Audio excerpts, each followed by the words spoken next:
Anyway, here we are. We're here with this game here. It's called Pillars 2. Yeah. Pillars of Eternity 2. That's my barbarian who's dressed like a moron. Don't mind him.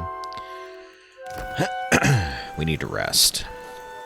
Oh, I was off stream earlier, and for about an hour, I had an hour to kill, so I sat down and I actually leveled up all the people who are currently on the ship. So that's done. I was talking about doing that yesterday. But now... For what do you linger here? I need a place The to... village is much too quiet. Or I need a place to rest. +3 intellect. Attacks interrupt with empowered attacks. Sure.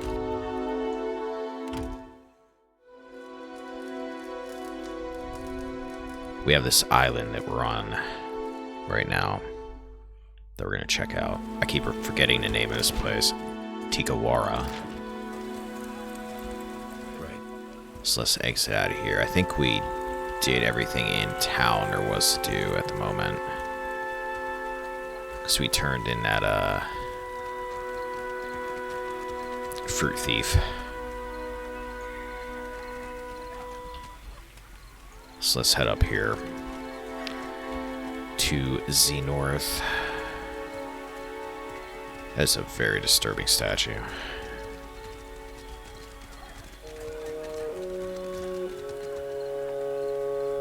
So yeah, there it is.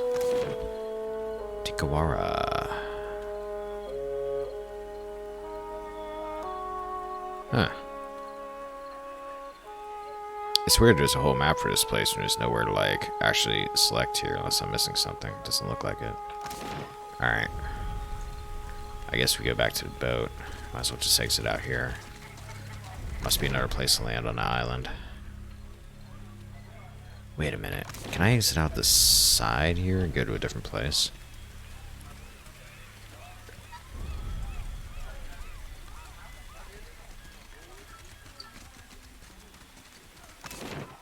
No. I thought maybe that was like an extra area over here or something. Alright, let's go and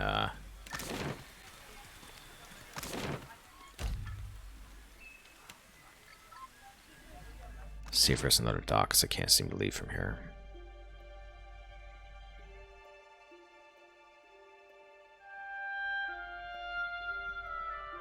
I guess I could have left by foot. That would have made sense. That would have made sense. Not used to leaving places by foot.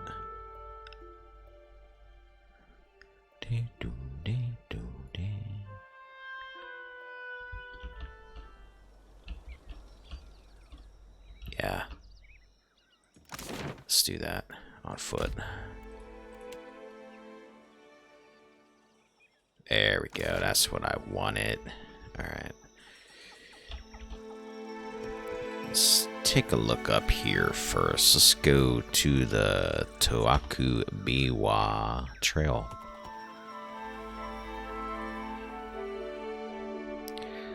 The scent comes upon you gradually as you travel. It smells of the kitchens of Kainua, of honey, cinnamon, and fresh bread, of meals shared with those now absent. Kainua also smelled heavily of taco meat because, God, I love me some tacos. Off the path, you catch a glimmer of movement. Something large and bulbous stirs beyond the trees. I like the word bulbous, it's fun to say. Sneak closer to observe. Delemgan. Near the center of a nearby clearing stands a Delemgan tending to a large spore. The Delemgan seems formed of the living tropics with vibrant flowers cresting her head. Her shape suggests that of an elf, replete with pointed ears. Examine the spore. Shoot. I wonder what they want for this.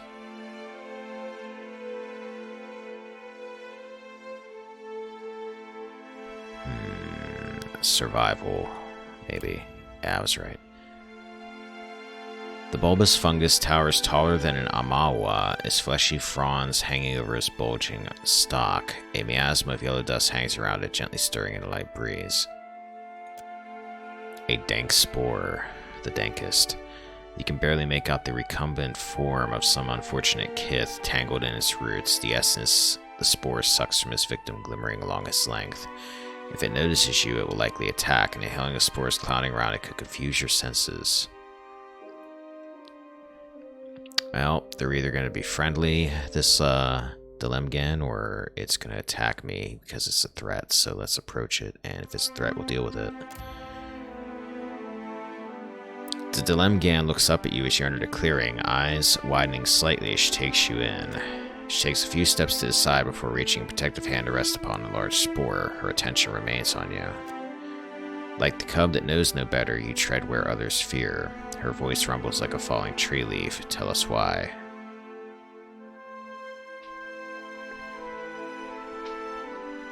Are you in trouble? Do you need help?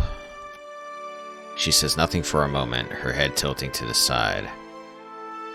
Why do you ask this? Do you think we fear the spore? She smiles and brushes a hand along one of the spore's fronds. We have nothing to fear here. Drawn by the scent, were you?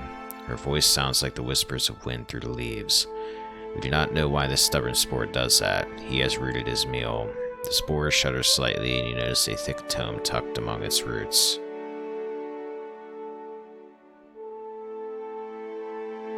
Yes, it smells amazing. I'm trying to be friendly here. She draws a mushroom cap from somewhere within her. We offer a gift, that we may part in peace, so we may preserve the sanctity of this place. I'm sure this can't possibly be a bad idea. Eat the mushroom. The mushroom's flavor explodes in your mouth, sweet and tart, and you feel a tingling running the length of your body. The world seems to sharpen, your thoughts to focus. Delemgan nods to you before she returns to tending the large spore. You leave her glade behind. Well, that was very nice of her. I don't know if I've got anything wrong with me here from that. Let me see.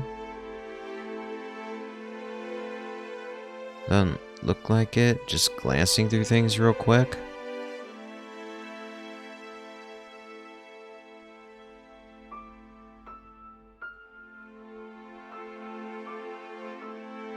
Yeah. Maybe nature's resolve is what I got from that.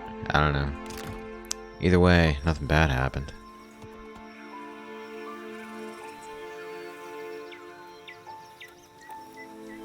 It's a long way to go for some fruit. 22 fruit.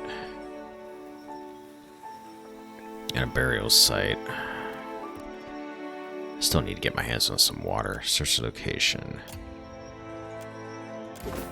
Scoria. A fine spear. Turquoise. And that's it.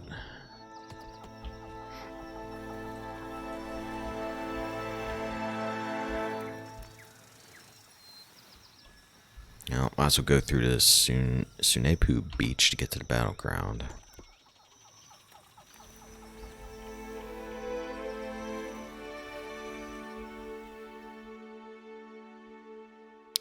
Something about the curve of the path ahead of you gives you pause. With the obscured sight lines, you recognize this is a good site for an ambush. At the same time, you don't hear anything out of the ordinary. Actually, you don't hear anything at all. No hum of insects, no rustling of animals, even the air is stilled.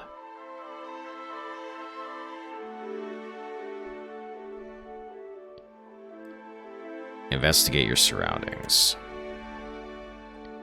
That would be liquid. Wait. 26. 20, yeah. As you move carefully forward, you spot a massive log of faith slinking through the wild growth. Damn log of faith. Even crouched, the wilder towers among the tropical trees, and it wears a bleached skull on its head. That's a brood mother, I think. Sneak closer to observe. Maya. Hey Tenwin, how you doing today? Log of Faith doesn't seem to have spotted you yet. Hurl electricity at it. Okay, since I have the option.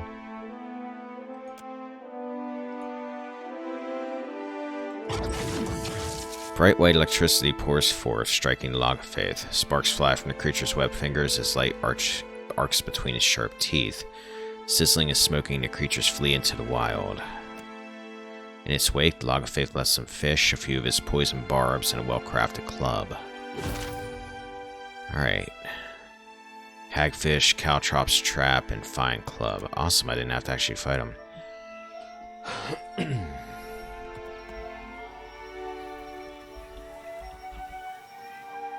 A semi-peaceful resolution.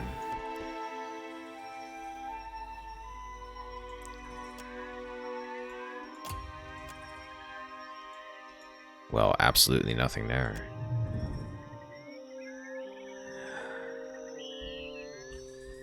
Well-crafted club, aka a nice wooden stick. Yeah, they carved it for 5 seconds probably. Club's a club.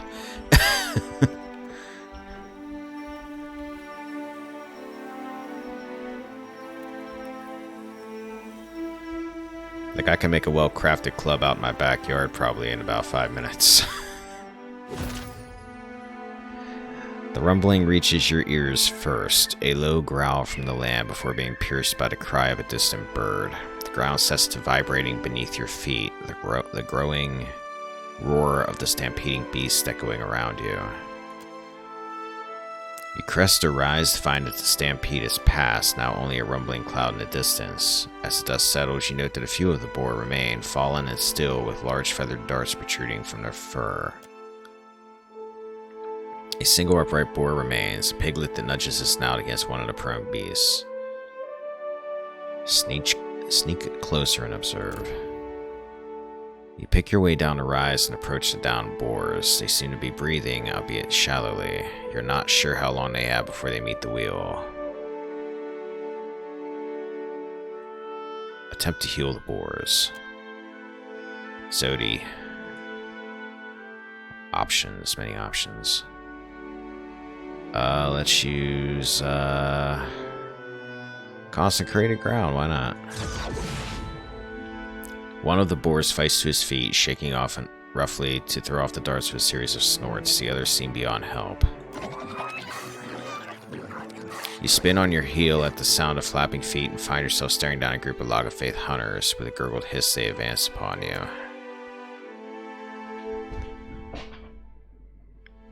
I will avenge his fallen boar.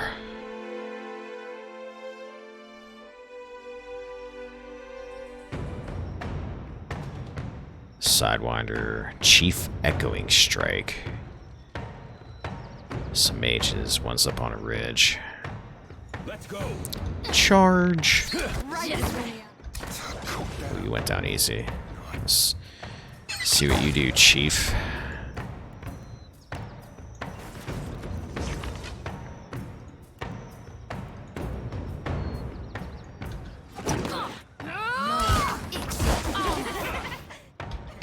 Not much of a chief.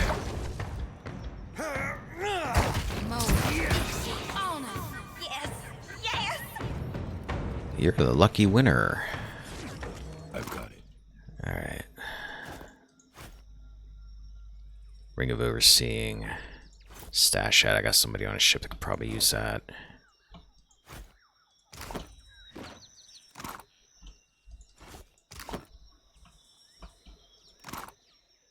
Let's take some pork.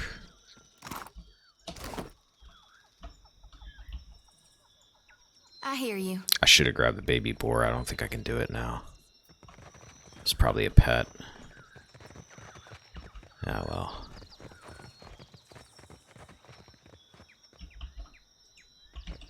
Sword is mighty eager. Sword's gonna be freaking thrilled once I level it up. I think it's got a long ways to go, though. Oh yeah, it's got a long, long way to go.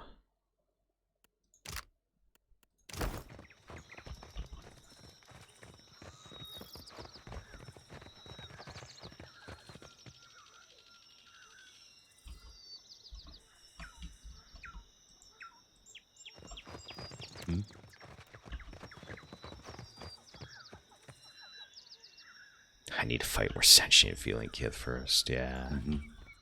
Now, what counts as a Kith? Is a Kith just like a humanoid, or is it like a... It's not just a human, it's like a humanoid, right? So, like, do ogres count as Kith?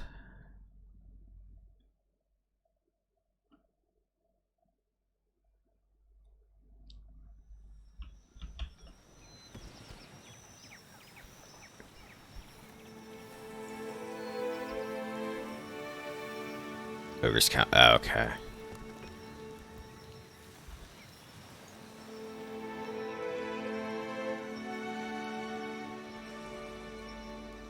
Yeah, so it doesn't. Okay, so ogres count as wilder. I get it.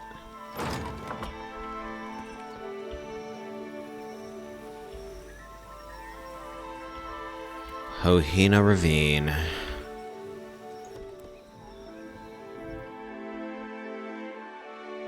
Well, at least it's just I gotta get 1500 damage, because at first I read that as 1500 kills, and that would have been a little bit ridiculous.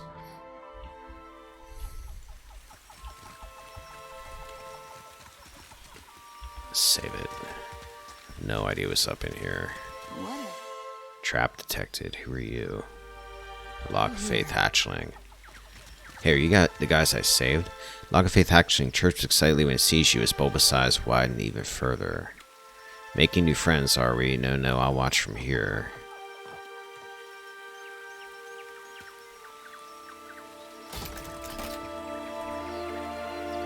Something I find interesting about PoE is that the races overall don't seem to matter that much in most civilizations except Orland for some reason. An elf and a dwarf are treated more or less the same. It seems from what I can see anyway.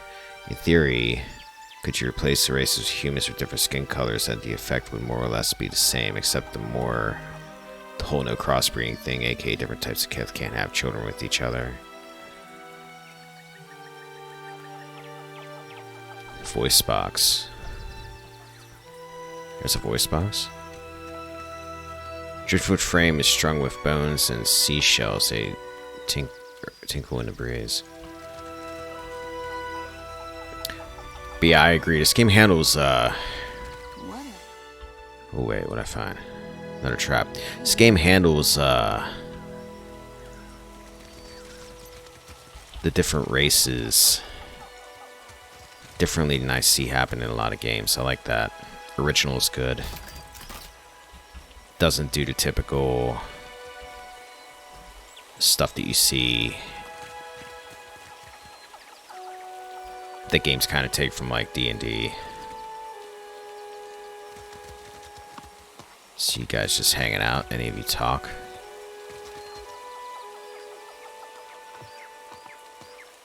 Log of Faith can't speak normally with few exceptions. Basically, people care way more about what culture you're from rather than what race you are. Yeah.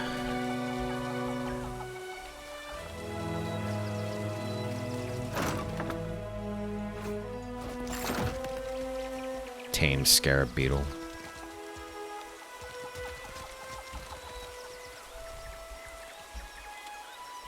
So this probably would have been a big ass fight if I hadn't freed those hatchlings, I'm guessing.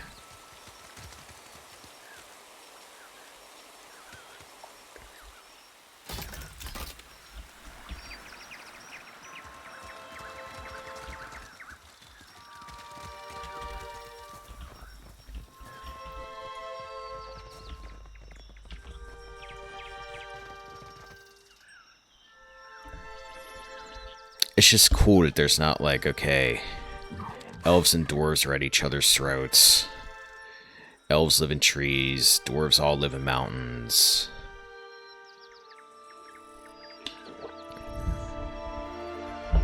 Dwarves hate ogres. Elves all use bows.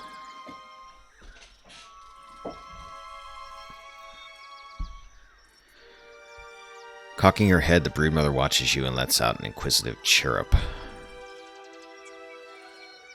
I freed your hatchlings from the village. Broodmother glances toward the pool and trills. 4 enthusiastic, high-pitched chirps answer from the cave behind her. She looks back at you and cocks her head in question, jingling her scrap necklace. Stay away from the village. Broodmother coos at you. She pulls the scrap necklace off and tosses it at your feet. With that, she lowers her head and chirps quietly to herself. I've gained a baubles of the fin. +1 Constitution, +1 Intellect. Grants Cruelty and Curios. What's that?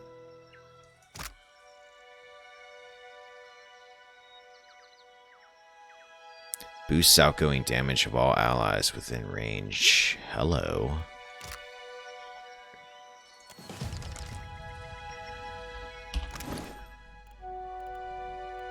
You've still got your dragon necklace.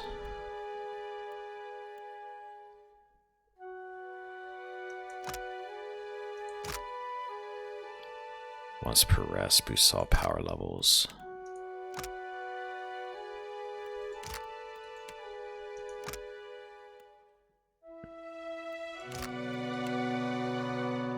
Seraphim.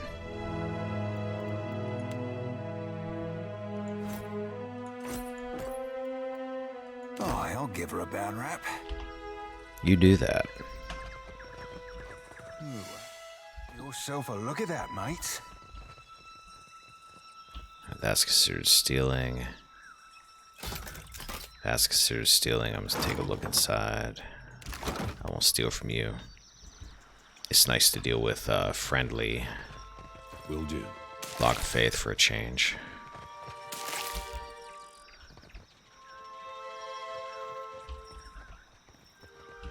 Yeah, definitely not gonna steal from him. I hated dealing with Log of Faith in White March. They were like second to Vithrag for me. Because there were some nasty fights with them. There were so many of them in a few fights. Hey. So if what the heck? Assassin Vine. Okay.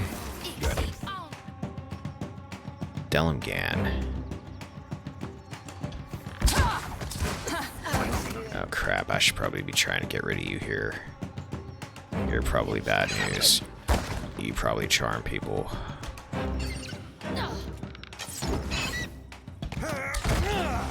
Already interrupted it, that's good. And exploded it. Who the hell is cackling like a nutcase? What do you need? Leave it to me. Another attack, Cap. Zodi, is it you? Don't see why not. Because that is a psychotic laugh you got going on. Oh, it's a sword. Oh, yeah. That's right. I wasn't even thinking about the sword. Well, I'm glad I'm making her happy. You find an old stone coffer pitted and mottled by long exposure to the elements. The lid is cracked, but thick woody vines like giant's fingers hold it in place. I kind of like the idea with Zodi for a moment, just because it kind of makes it seem like she's just snapped after all this, after everything that's going on. Have someone pull the vines away from the chest. Adir, do the honors. Adir rips the tendrils off the chest. Vines hungrily creep up to entangle it again, but Adir tears them faster than they can grow back.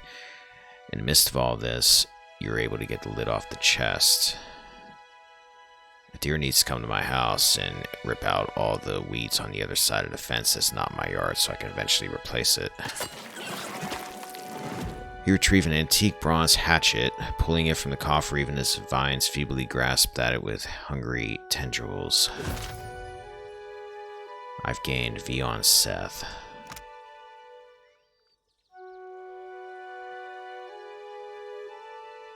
+3 deflection against melee weapons. Exceptional wood splitter. 20 damage to plant targets.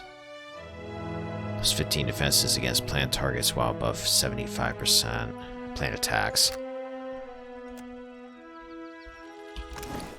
Probably not as good as the hatchet you have, but actually...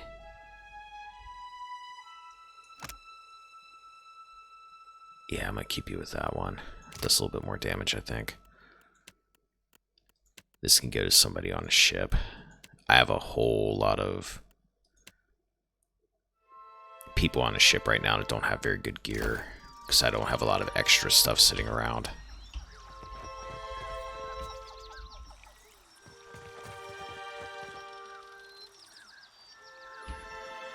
It's the Weed Whacker, yeah. Looks like it's really good if I'm dealing with plant life in particular, too.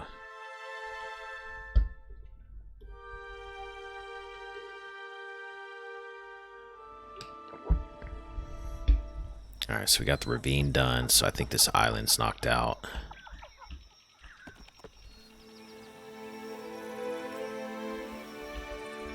I'll look at the map here in a second. I want to see how much of this we've got cleared out right now.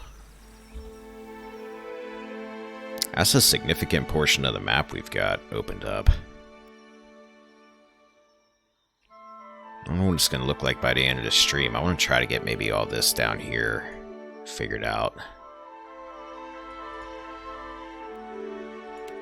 Get that whole bottom area. It's relatively rare, huh?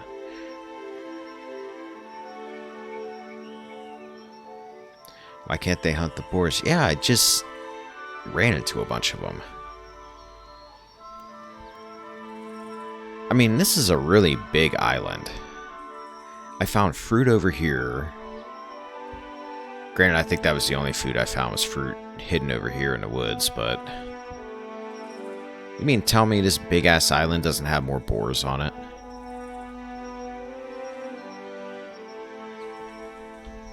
I bet they're just lazy.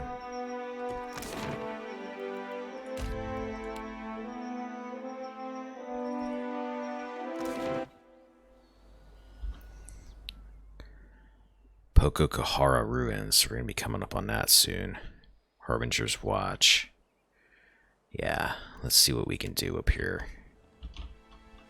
Wait. Water. Some ale. And hold on to that. Get that out of my way.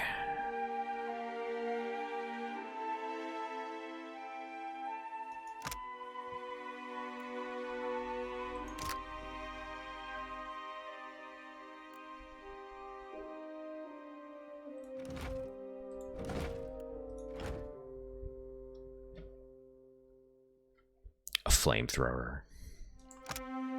Yeah, I should have known seeing Mogren's name on there. I'll equip it just to have a unique cannon on there. Not that I'm probably going to be using it from the sounds of it.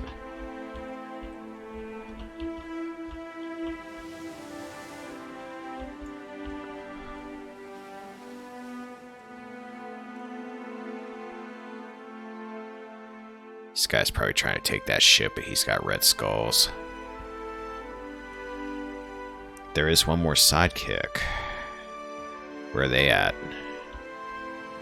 Out of curiosity.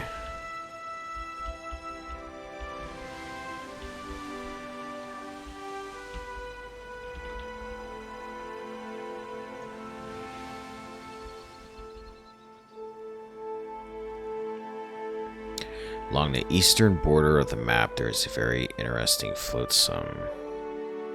Like, literally at the eastern border.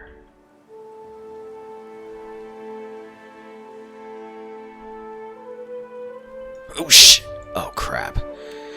Damn it.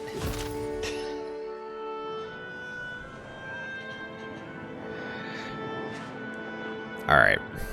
We're gonna get through a storm.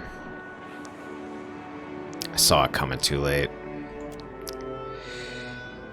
I am really bad at it, yes. Jesus Christ. Alright, God's alive. Did you offend onto herself? If that's not a manifestation of her fury, I don't know what is. We shouldn't try to wait out a storm like that. A big wave is too likely to roll the whole damn ship and drown us all. Our best hope is to outrun it. We can outrun it. Your orders?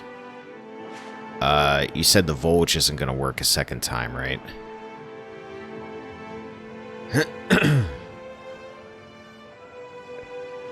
You don't know.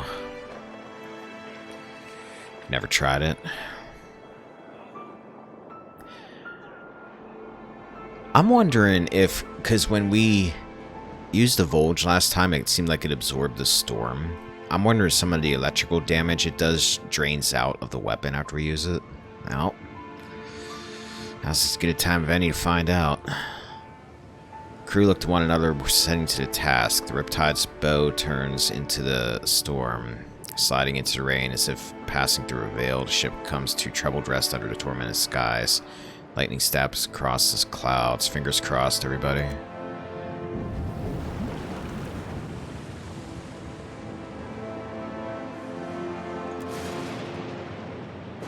Lightning strikes the weapon running through it and into you. Sparks fly from your limbs as the whole of the world goes white around you and blooms of violet burst behind your eyes. When your sight returns, the sea is calm. The clouds form a smooth gray blanket above. The foliage feels heavier as if the weight of the storm resides within. You descend from the ring to the cheers and clapping of the crew. Whew.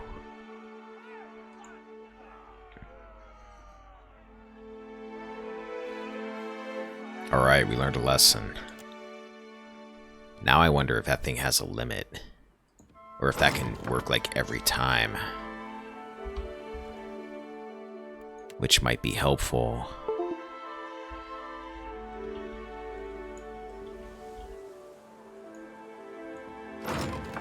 Repair supplies, I'm gonna come back that way.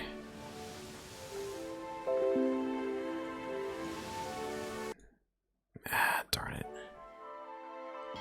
Stupid alerts. Do you know, like, approximately where on the border this is? Like, is it to the south or north of where I'm at?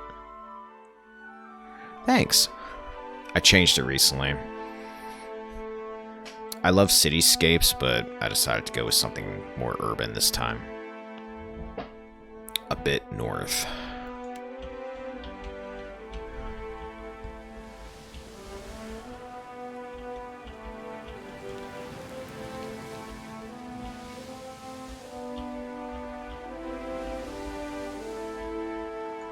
Here we go.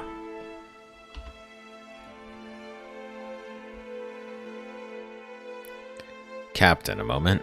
You hear the voice of Beadol raised in question and an insistent knock at your cabin door. Beadol pokes their head into your quarters and frowns. You found a man drifting on a piece of flotsam. The deckhands try to talk to him, but he's speaking in a tongue none of us have ever heard before. Should we bring him on board, see if we can get a few words of sense out of him, or would you rather we leave him to his fate? Bring him aboard, I'll see him on the deck. Beadol nods, acknowledging your order, and hurries out the door. You gather your equipment and head out onto the main deck. I must let this man see me in my fabulous armor before I go out on the deck to see him. It's very important. Gotta make a first impression.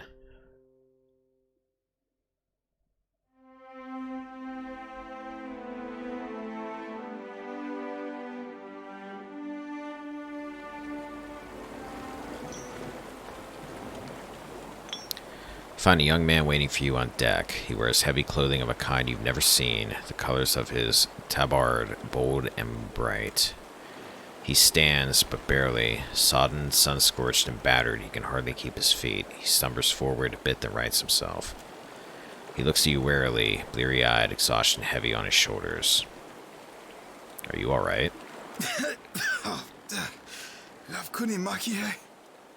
You too, buddy. He coughs out the last word, then buckles over and vomits a tremendous amount of seawater onto the deck. You and me both, friend. Maya grimaces and steps back from the pooling liquid.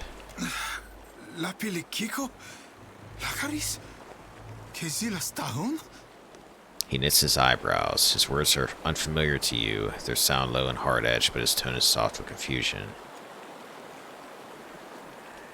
Yeah, I just bought this ship. Don't get any on my armor, at least. The white that wins. Language of the Glamfelin.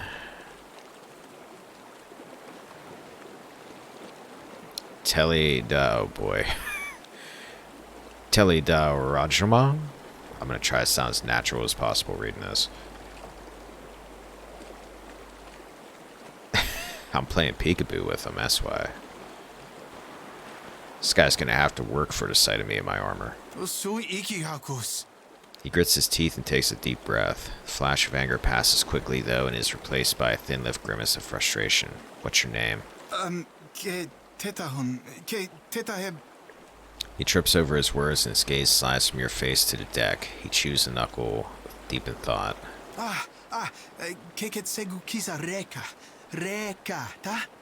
His eyes light up with the first expression of happiness you've seen from him. As he pronounces his name for you, he taps the center of his forehead. I got it, your name's Reki. Pumps his fist a bit, pleased to have finally managed to communicate with you. Relief brings a bright blush to his pale cheeks. That's a start, buddy. We got a long way to go. He turns away then, casting his gaze down the rough sea. What he's thinking is unclear, but he can guess by the vein pulsing hard in his neck and the tight fist at his side he seems to be coming to a decision.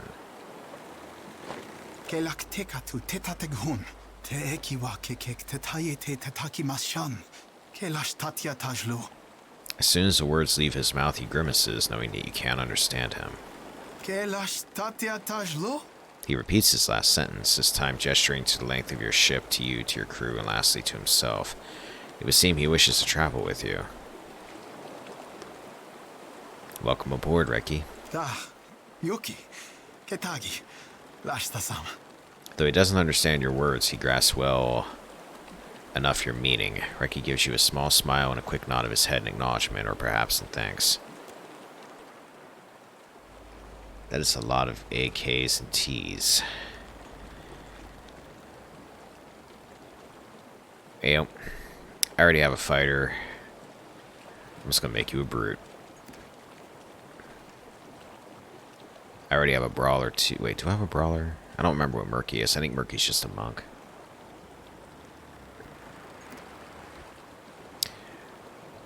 Yeah, Murky's just a monk. I guess I could do a brawler with him. We'll do that. He doesn't seem very brute-like. But I could see him knowing like some kung fu or something.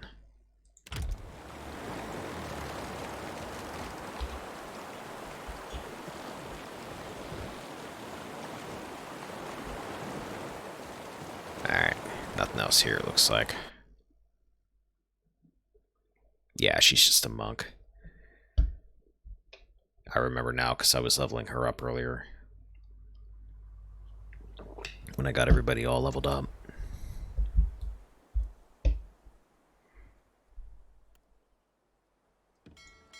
Oh shit. Alright. Let's make our way back down to Pokokahara. Now equip him later on. Let's see if I find more gear in this stream. For all my sidekicks and my guys that aren't doing anything. Aloth, Pelagina, Keu.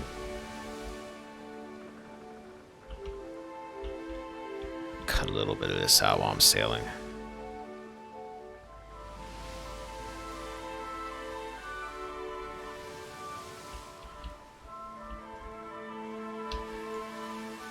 Switch out Maya and fix them up quickly. Suppose I could, it wouldn't take that long. Because if I run into a fight and they randomly decide to put him on deck, he's going to get creamed. Come to think of it.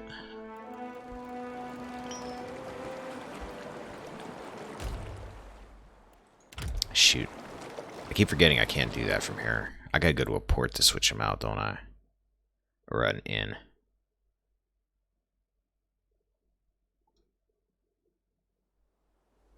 Nah, can I do it from here?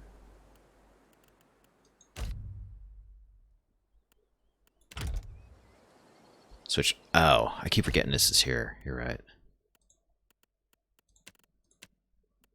Accept. I don't know if it's going to let me do it here. Probably not. He's not my party if I'm here. Shit. I'll have to wait till I get on land, I think.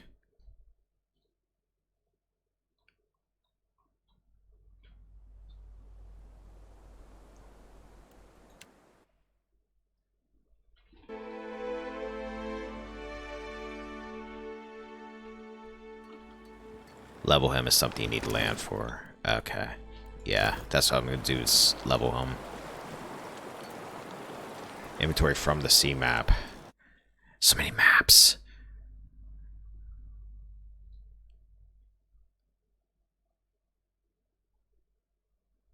Yeah, let's land first, because I'll level him up somewhere.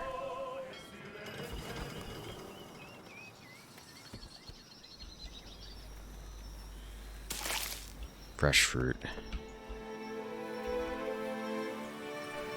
We'll stop in the ruins here, because we're going to be doing this next, probably.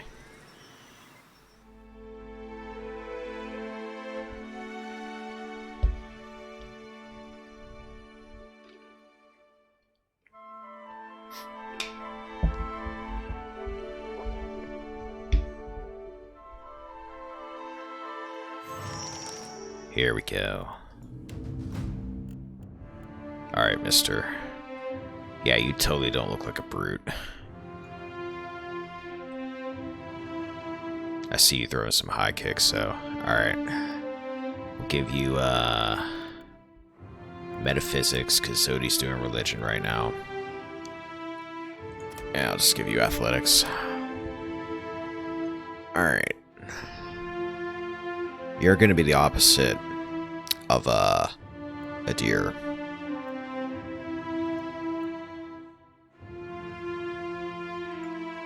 You already have that. Let's give you that.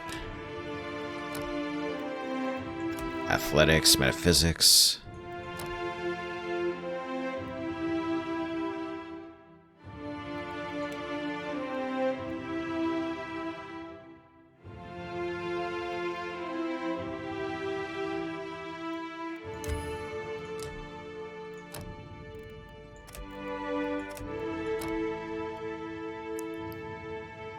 One ability from both classes. Let's give you...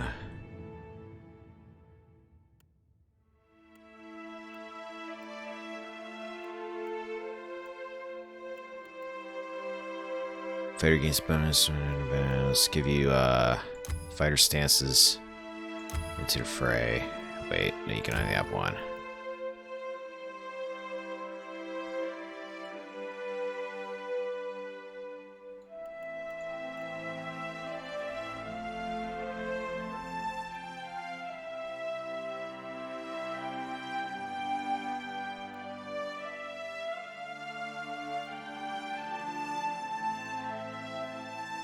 Cleanser body.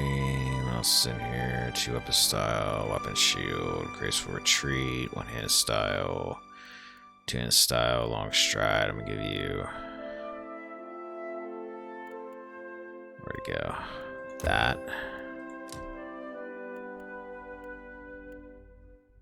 And we'll pretend you're gonna do something other than fight with your fists. So I'll give you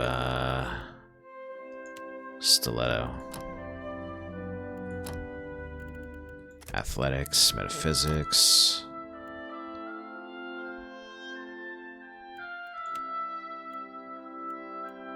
I shouldn't give you into the fray. Athletics, metaphysics.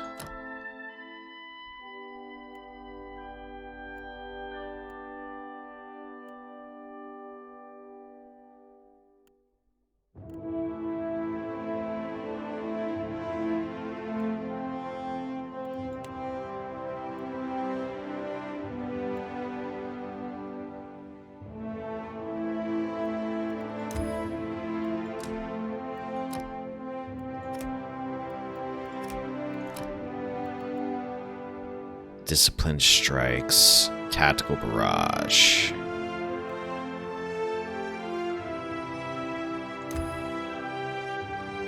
Mule kick, penetrating strike.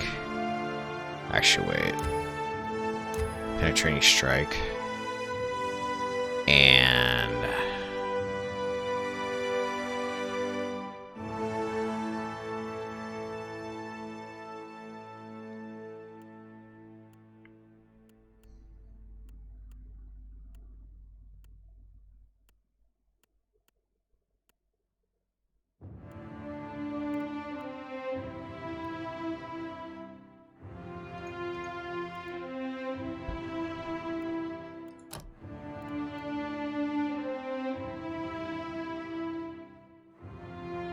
increase the amount of health regenerated. Alright.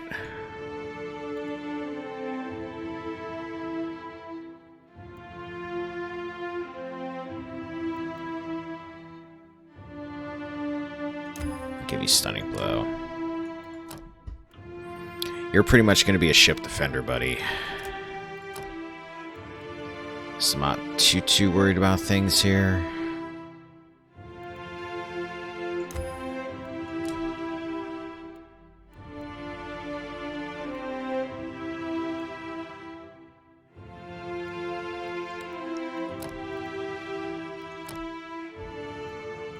Athletics, metaphysics.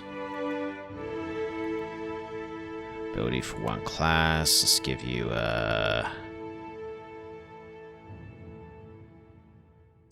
Efficient Anguish. Athletics, Metaphysics. Charge. Vigorous Defense, I'm not worried about for you. Lower their guard. Enemies' ardor rating significantly reduced for the next attack. Allows the fighter to pull allies to safety if they choose. Doing so will not harm the ally. Fighter becomes resistant to dexterity, might, disengagement attacks, gains a bonus to proficient weapons, becomes resistant. What's the monk got? Oh, okay, I gotta choose for both classes. I'm gonna give you that. And I'm gonna give you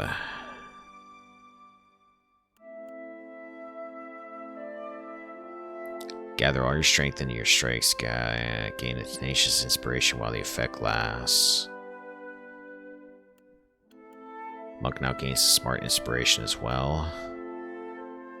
Monk can now receive multiple hits before the dance will end. Rooting pain.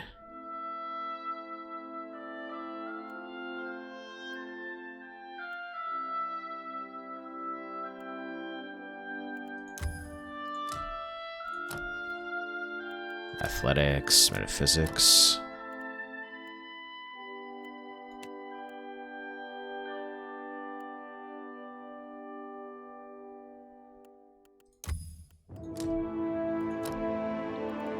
We're almost there. An ability for one class. Thunderous Blows. And let's give you, I don't know, hell, let's give you a club. Jesus. Got a lot of leveling here. Guardian Stance, Mob Stance, Conqueror Stance.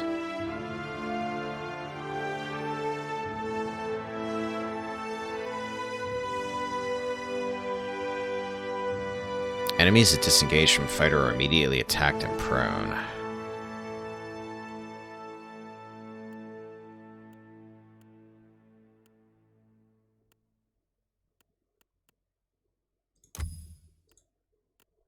And long pain.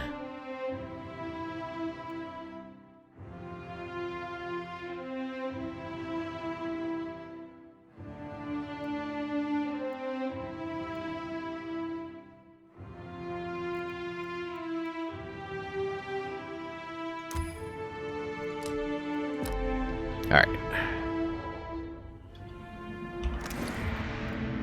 Do I have anything in a stash for you?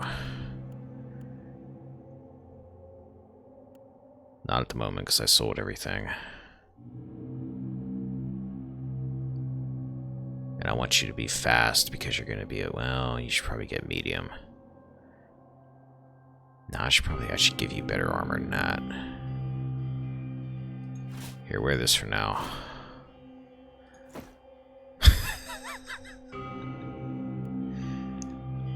Can you imagine this guy coming up to you and just beating the hell out of you?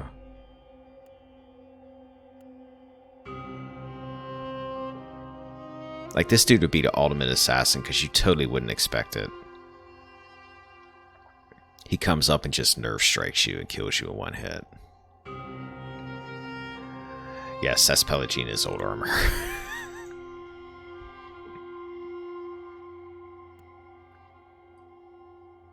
And now it's Ricky's because I'm leaving that on him. What else am I giving you? A lot of things that increase intellect.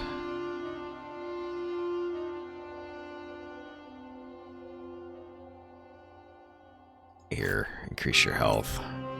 And you're gonna have to wait until I got some better stuff. I don't even have a hat for you right now. Alright. I ain't taking you into battle, though. I'm gonna go get Maya back real quick. But at least now he can maybe last a little bit in the fight. Must be sad. Darn it. Knew that wouldn't work. I don't know why I tried it. Alright. Bye-bye. Goodbye, Reki and Maya. You guys keep singing your shanties. I got some work to do here.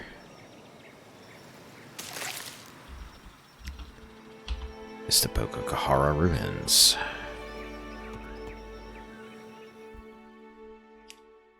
Gotta remember to fix my order.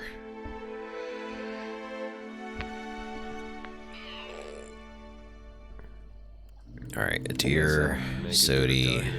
Very good. Huh?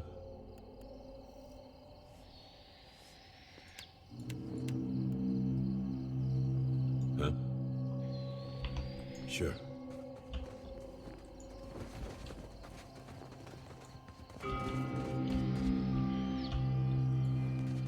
Die for dang munching gods. There be sand getting up in places I forgot I fucking had.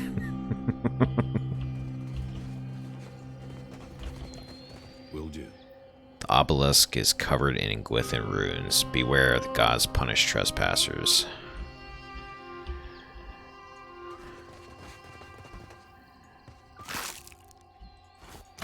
Mine. This didn't have any skulls on it, so maybe this place isn't going to be too bad. Ooh, this is a big place. Ooh, enemy. Desert worms. Quite a few of them, too. Showing them the light, lass. And what the hell are you? An Oasis Delimgan. See that view?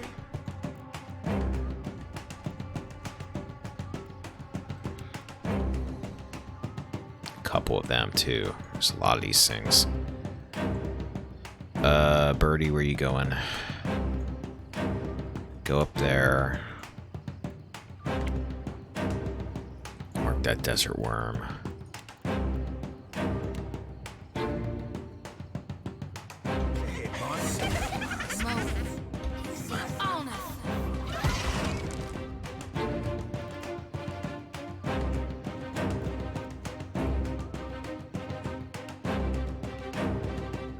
Switch you back with your sword for now, dear.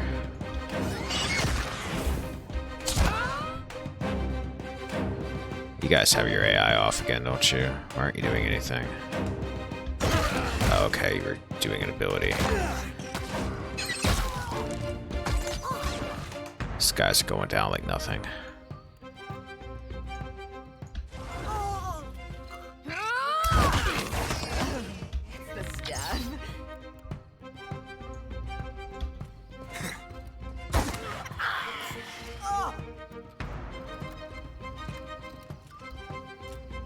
I've got it. All right. Yeah, it ain't bad here at all. So far.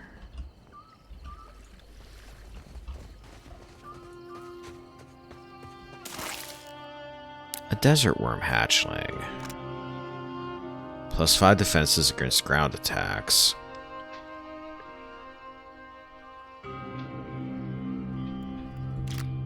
Alright. Put you with the other animals, don't eat them.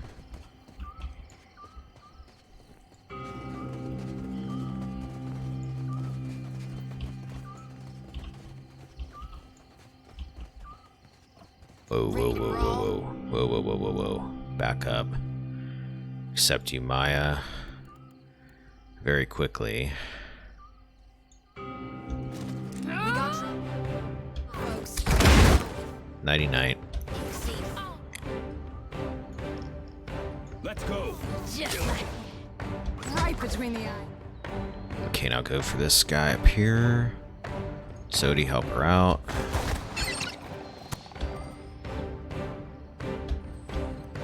Two high priests. Ooh, you got more explosive barrels near you. oh good. Afraid not, Captain. No, no, no, no, no, no, no, no. Don't you don't. Whether I hope it. Yes, I just said don't you don't. Maya. I don't know why you hesitated there.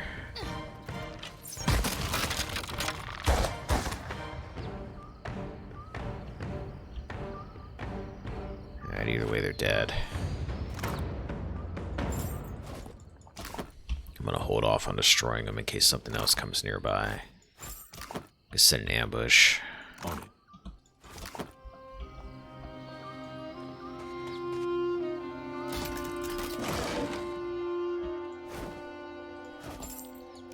Thundercrack pistol. I actually think this is probably going to Maya for her secondary slot, because she has a fine pistol, I think, right now. Exceptional. Plus 30 damage, plus 15 shock. Grants conductive blast. Draws electricity from air as it travels to its target. Deals shock damage to anyone near the target. I'm assuming that's just enemies, not friendlies. Grants charged field. Minus 10 action speed, minus 10 melee accuracy. Wait. Oh, okay. Let's see what it's saying. Storm Rune shot. Target. Area of effects. Got some nice area of effects stuff going on with it. Plus 15 reload time, plus 10 accuracy if target has a shield or heavy armor equipped. Medium armor. Paralyze target for 2 seconds on scoring a crit.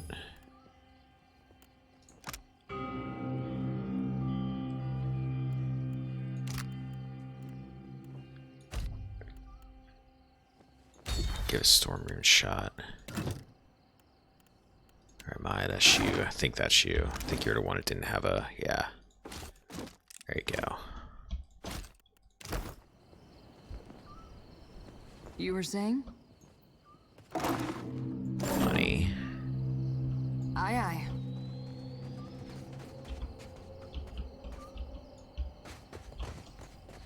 We're at the edge.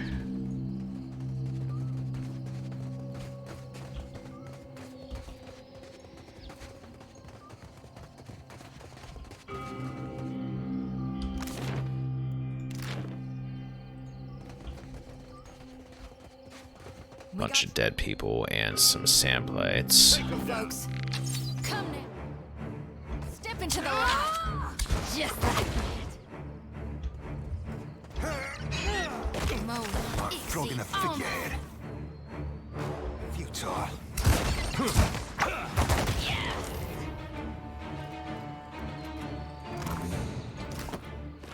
Yeah, it's looking like I'm over leveled for this place. I'm okay with that. You were saying. Let's go. What did you find, Ishi? Gem and some scoria. Dead end.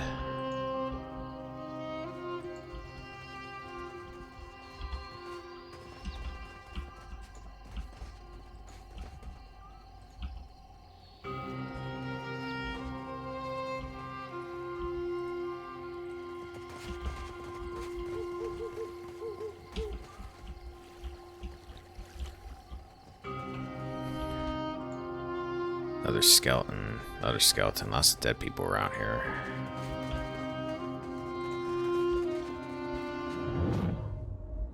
Uh-oh.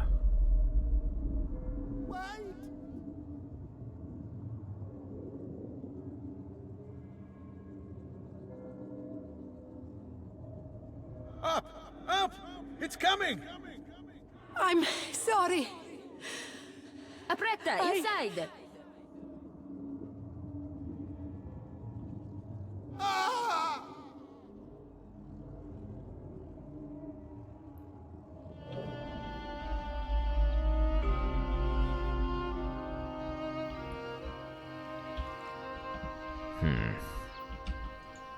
Or if this is one of those, shit, I can't remember what they're called. Begin with a B.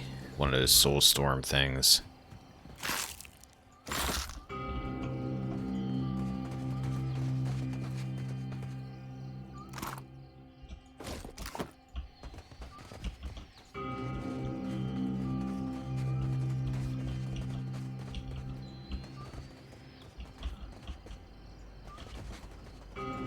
Check out the outside before I go up.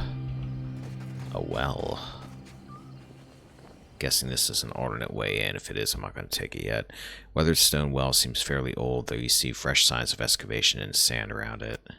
The rope dangles over the side, trailing down into the darkness. Toss a pebble down. After a few seconds, there's a splash. Pull up the rope. Hoisting the rope is surprisingly easy. The reason for that soon becomes clear. Nothing is attached to the frayed end of the rope. Send someone down the rope. Maybe it's just a small area or something. Because it's not sending the whole party.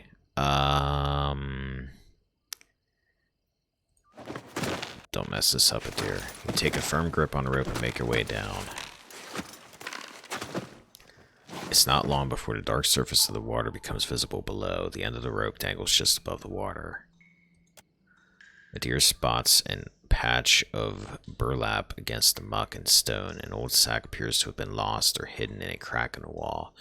Unfortunately, the sack is out of arm's reach and the material looks worn thin. It might be possible to swing over and grab the sack, but any blunder is likely to snag it on the stone. Well, surely Adir won't blunder. Swing towards the sack. Okay, your athletics isn't bad. Yes. Adir kicks back and forth. The smooth death motions bring Adir closer and closer to the wall until the sack is finally in reach. Grab the sack. Do it, grab the sack. As the sack comes free, it snags on a stone and rips open. Glittering gems spill from the tear as the rope swings in a smooth, steady arc. A quick grab could save the falling gems, but the sack still feels heavy with treasure. Dexterity. 11. I don't know if that's going to be enough. Try to save the falling gems. Come on, Adir. Oh, you jerk. Falling gems bounce and slip from Adir's fingers into the murky water. Fortunately, some gems remain within the sack. Aquamarine, emerald.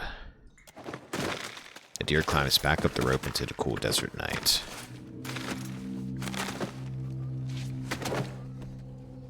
Well, you did kind of a good job there, Adir. We're going to have to train your dexterity. You're going to have to run laps or something. Alright, it's not too much left of this downright place. hospitable for an abandoned campsite. Well, let's loot it first. Pair of supplies, ale.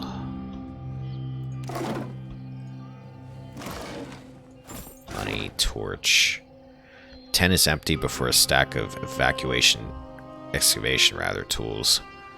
Shovels, spades, and brushes half buried in the sand. The sparsely furnished tent stinks of spoiled rations. You find a rolled up map inside a satchel, which shows a course plotted from Tikawara, an island to the west. We should totally take these rations. Milk we find in ruins is good enough for us. Surely a few spoiled rations isn't going to be too bad. Oh, I'm gonna deal with this. Hold up, get back up here. We should not have left Vector with those Juana.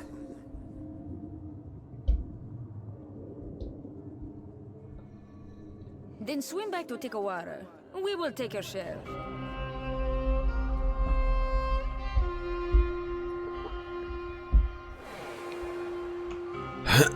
Excuse me.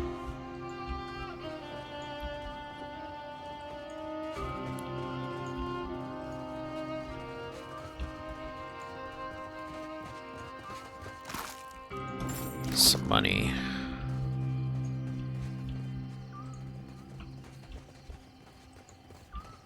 And nothing there.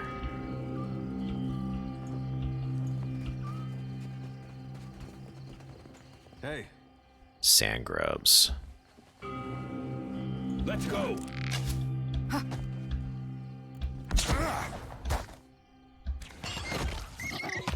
God, they were abused.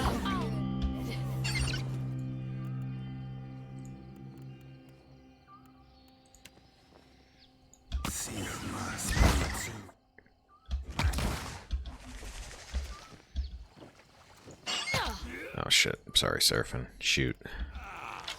I reap what I sow. Yeah, you do.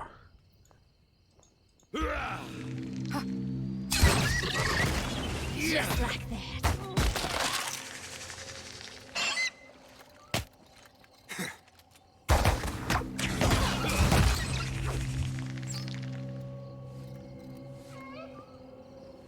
Aye. Aye.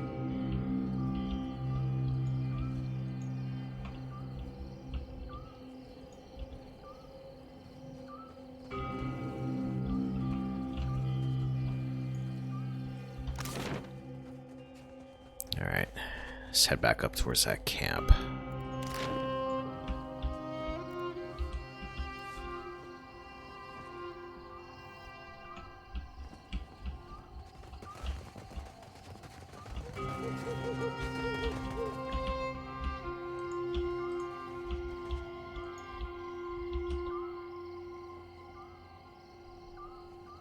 It's a nice little dome.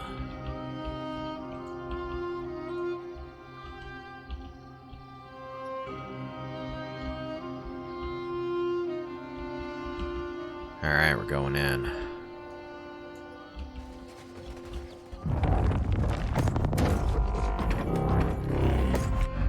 Ah, son of a bitch. Hi, are you friendly? Apparently not. You're also very fast. Inquisition Titan. Run. Okay, get it. Can't get a clean hand. Must be a bug with the music, because it's not switching to any kind of battle music. You're weak against blunt. So, put your paddle on it, dear. Put your mace on. This isn't a kith anyway. Alright, go for it. I want you guys spread out a bit, though, in case this thing's got some kind of a weird-ass cone weapon or something. Flogging a figurehead. It's a Titan, so I'm guessing it probably has really nasty physical attacks. Let's try to paralyze it, maybe. Resistance, dexterity, might, and resolve afflictions. Yeah, let's try it. Futile. Mow it. Or not. On us. This is where we hitting the water. That worked. Mow it. Exceed. Alright, beat the crap out of it.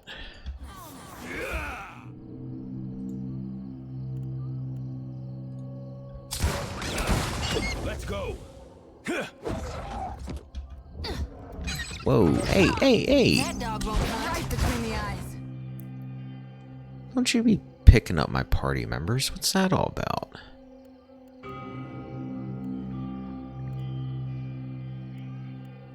The nerve of this guy.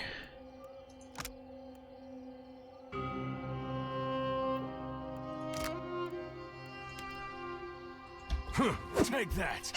Take him down. Exceed. On us. Another attack, cat. Yeah. You make very creepy sounds, I'll say that.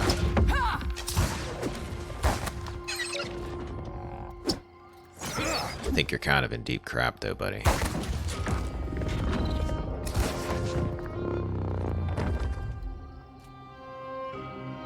Look out!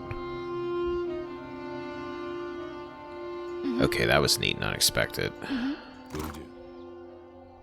Atraban, living steel, living iron. I hear you.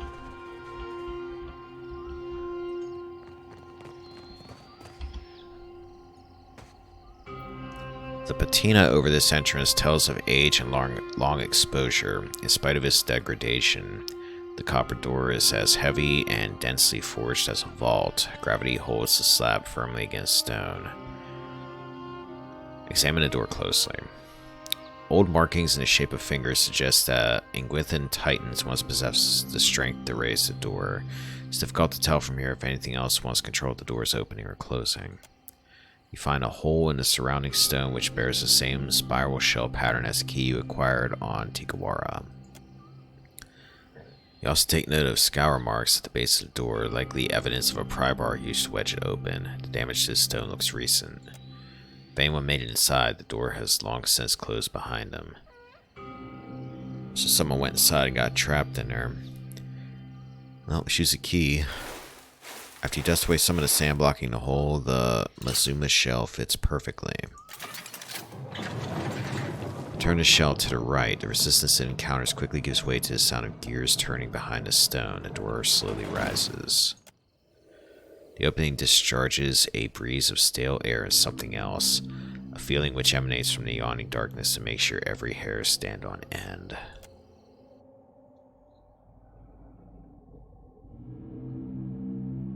Creepy.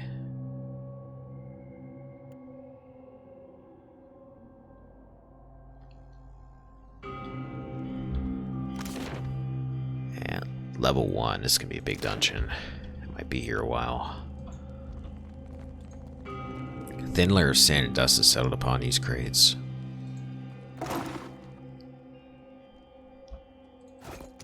I like dungeon crawling though, so I'm cool with this.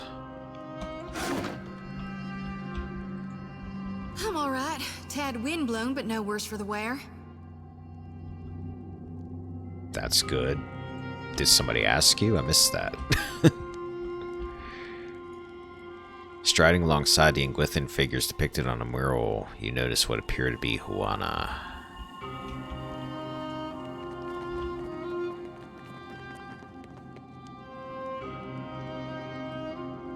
What did you... Trap detected.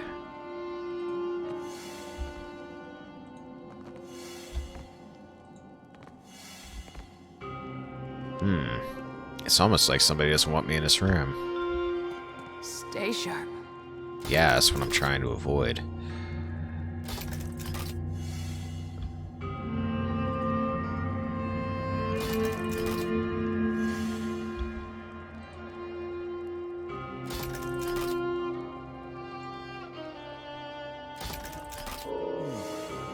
I think I get the point. Get it, point. These are clearly spike traps.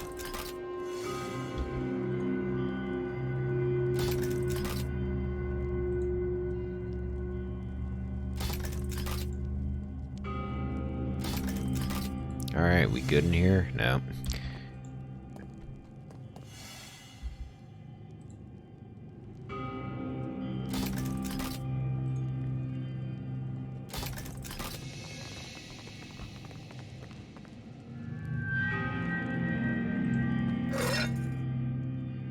Spire sponge. What did you... Hidden object. Copper pyre. Mural depicts Huana and Ingwithan figures gathered before a blue flame.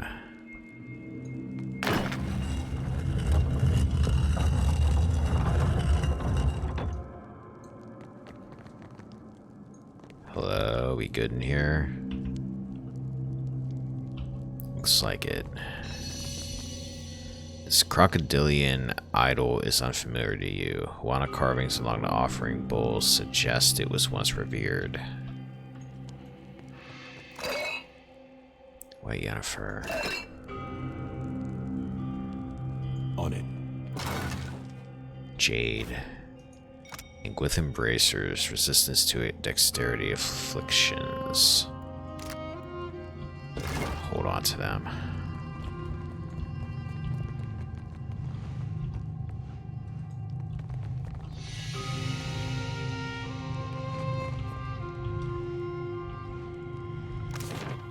Surprisingly, haven't run into any enemies yet.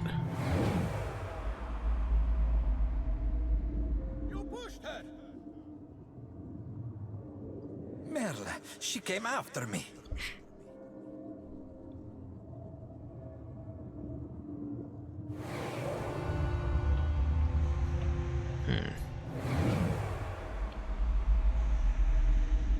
You pushed her. Okay, I guess let's just replace that. Merle, she came after me.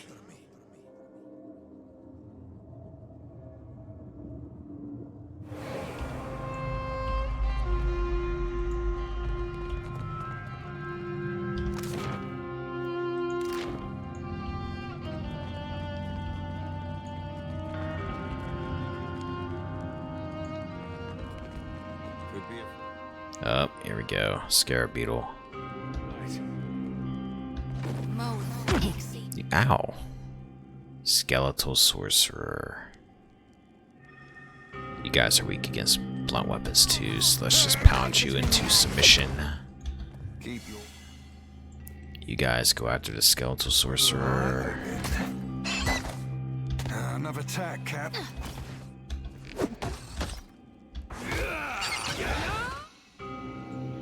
Seraphim tried to paralyze it temporarily while we kill it. Actually, just go right there. Me too.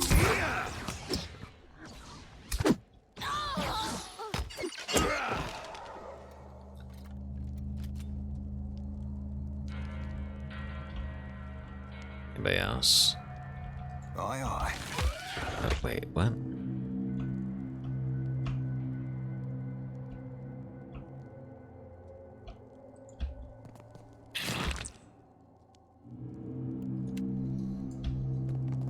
What did you... And is she?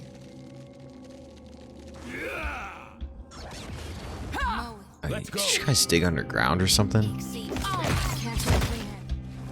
I'll be chopping you to chum. Chum. Right on target.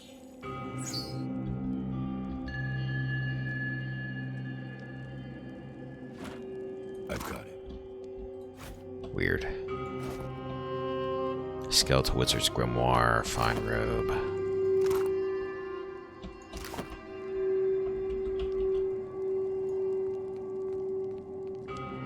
Brazier's rolling flames give off intense light but no heat. Alright, that leads further up. Let's check these rooms we missed down here real quick.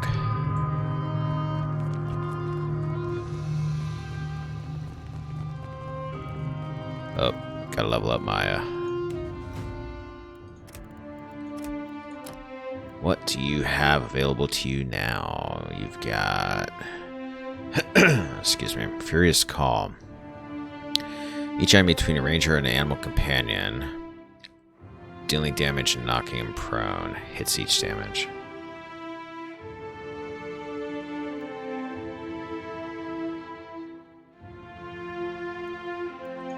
Give you that. Superior Camouflage. Ranger and her companion each gain a deflection bonus against range attacks. Powered attacks gain increased accuracy. Empowered attacks gain increased damage, penetration, and empowered attacks gain increased duration on affliction. Let's give you a Superior Camouflage.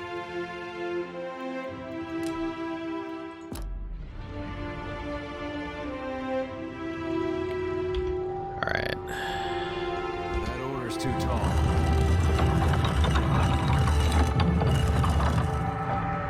Oh. How'd you come from?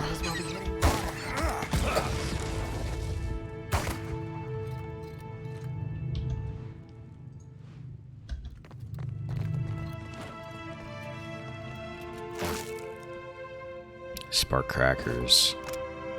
Monsters of the Deadfire Archipelago.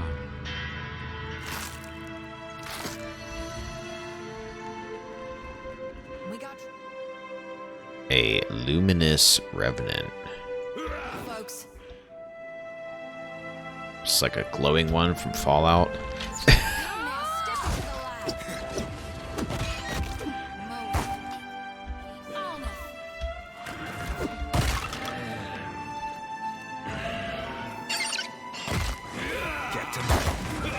Let's go. Cleaving it to the brisket. This is so weird with the music not changing during the fights. Will do. Done and done. The outer wall of this room seems to have buckled inward under a tide of sand and rubble. Cooler air wafts up from the fissure in the floor. Alright, we circled around. So let's go up here.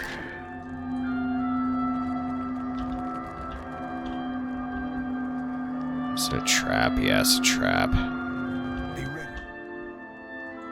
Might as well be hitting the water. Damn, home run, Liquid.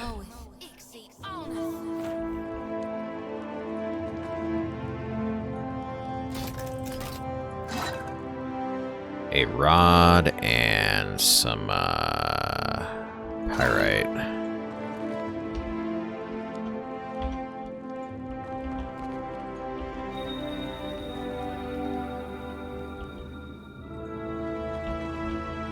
Well, I don't see the point.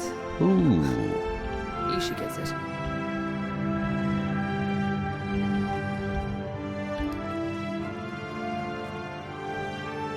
Lights and shapes seem to stir just beneath the surface of the Ajra, rippling past in irregular motions.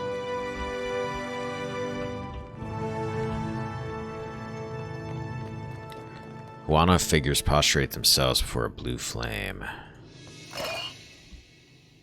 Scroll stacks, Hormon nature mark.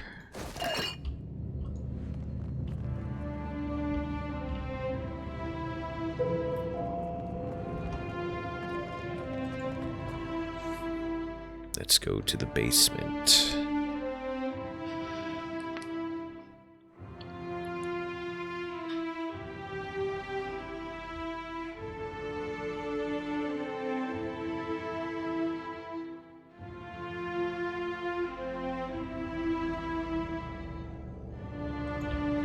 Cool.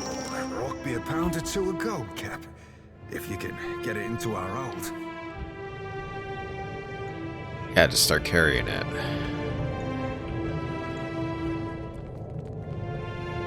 Luminous Ajra appears infected, taking on a darker hue as it descends.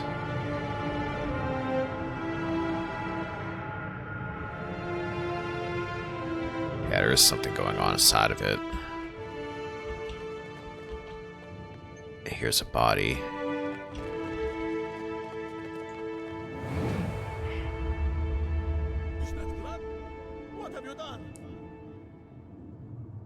I found him like this. Why is your blade drawn?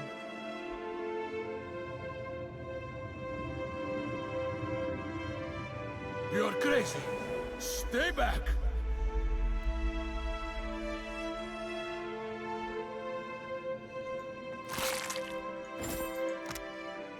Poca Gahara exhibition log.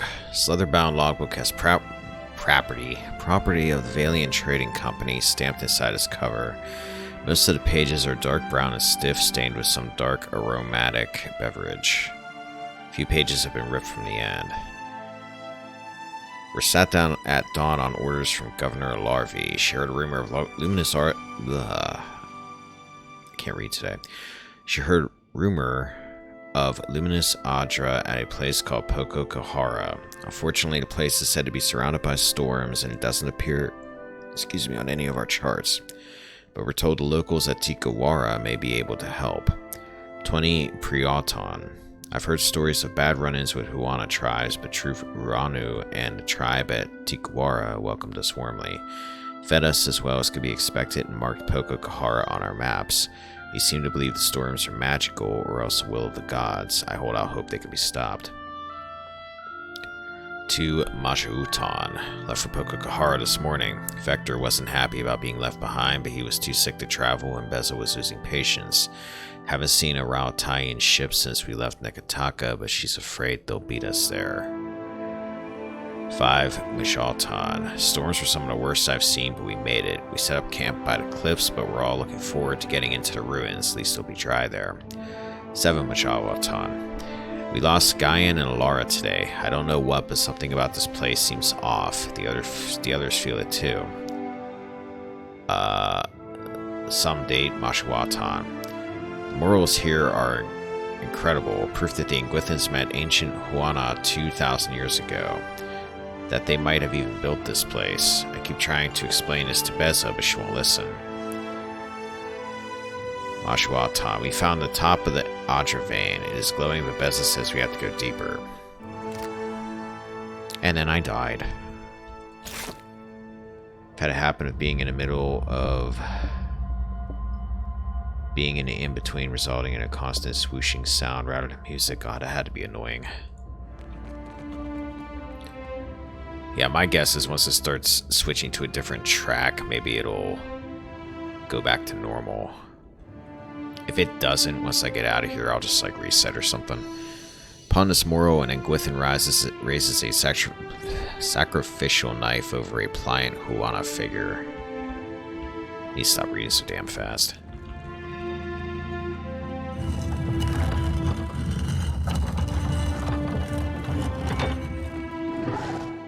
Desert Imp. Take them down. Ooh, you went down quick. Greater Black Ooze. Here, let the bird in, let the bird in.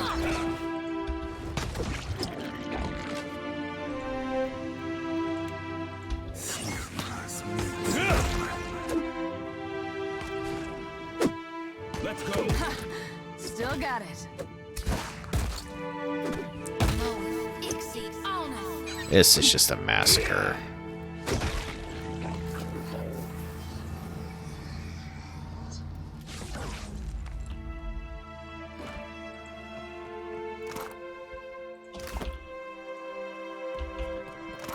Need to loot these guys real quick.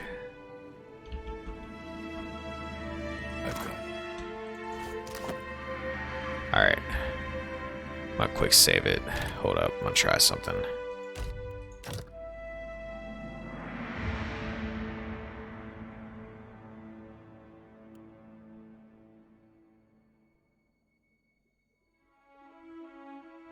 Just reload from the menu, see if that doesn't.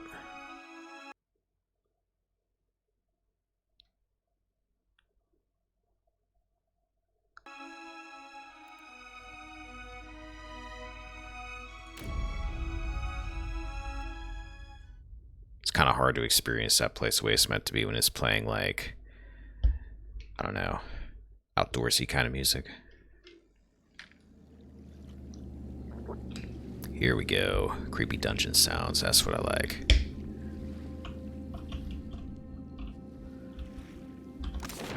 Alright. This looks like a series of boxy rooms.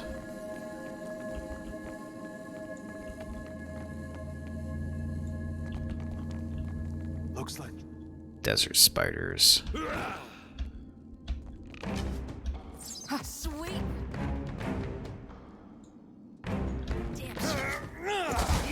Ooh, here. Protect her. Oh, damn. There was exploding things over there, but you guys are nowhere near them. That would be a no. Alright, can you burn them, maybe? All thick, worth, and raw.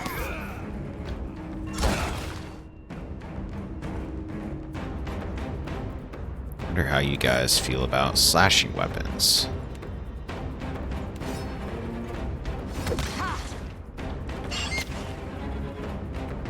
Oh, you guys are immune to fire? Figures one time I used that spell.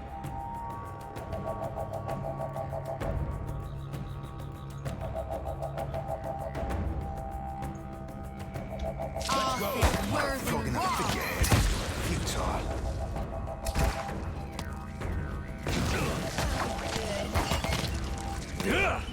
I reap what I sow. Oh, that's the stuff. This sword cracks me up.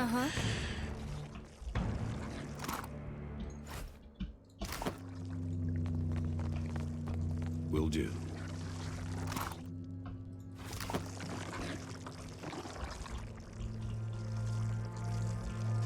The hell is that wet gurgling sound I'm hearing?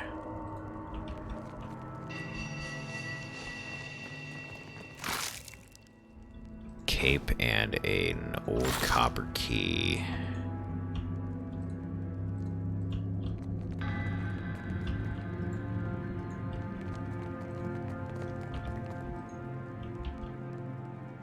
Is this anything down here, or is it just... No. Alright, guess that room was just for that key.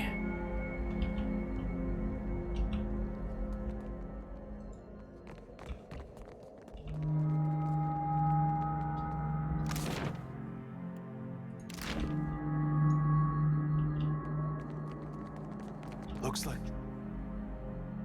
A skeletal warrior. Back to our blunt weapons. Barrels couldn't go back. Trouble. Doors.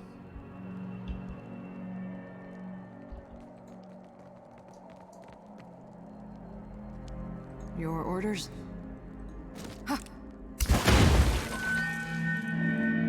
Oh, that actually blew a passage up. Okay, I wasn't expecting that to happen. Your orders? Sweet.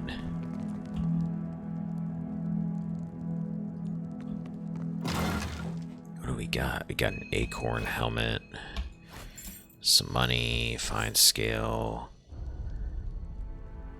That looks like a soulbound weapon.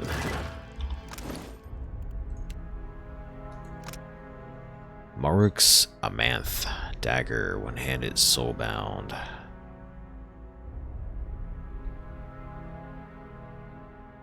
Transceptional corona of the soul, binds with a paladin, a priest, or a rogue. 10% chance to burn damage, area of effect on hit.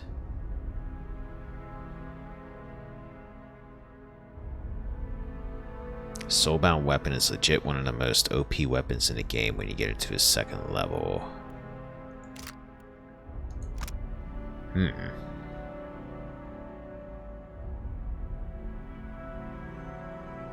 wonder if I should give it to Zodi, maybe.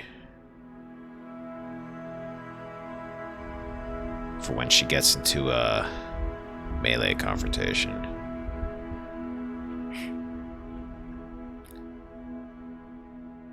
Okay, what's this do? Okay.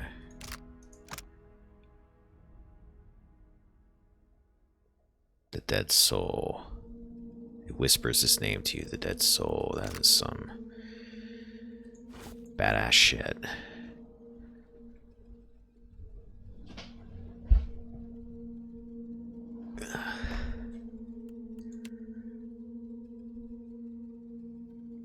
Which allows you to kill one enemy or ally, but no points in that. That is near death. That means any enemy that is near death, including bosses. No shit.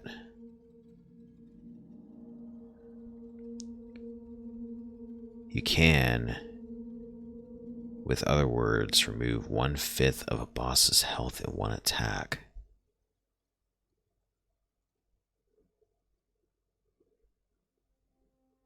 Like, how often does that sacrifice thing work? Like, is there a limit to it, I'm imagining? Like how many times you can use it?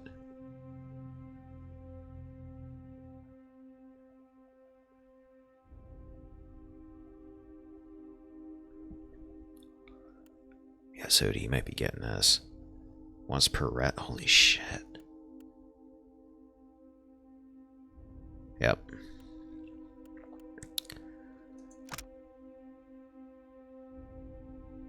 Let me see this thing again.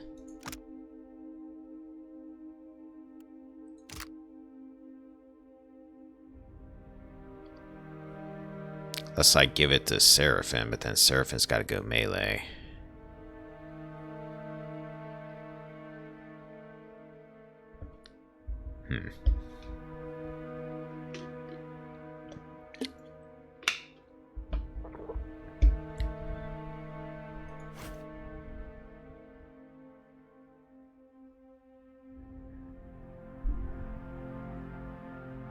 Oh, that's right, he can't equip it.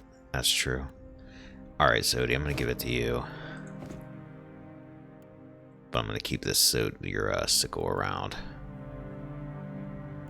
Because I don't have any rogues with me right now.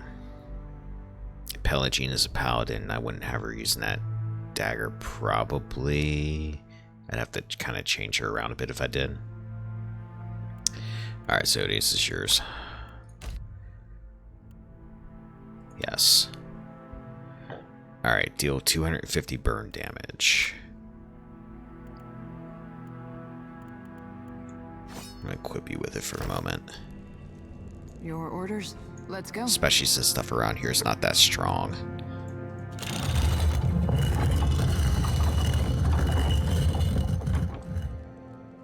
From any source, yeah.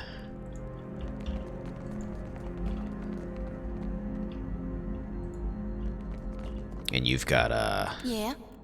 shining beacon I use. Actually, you've got this fire pillar too. Shining beacon does burn damage. Yeah, she ought to be able to hit that fairly quickly. Just have to remember to use her fire pillar a little bit more. While I'm up here, I'm going to check out these other rooms this way.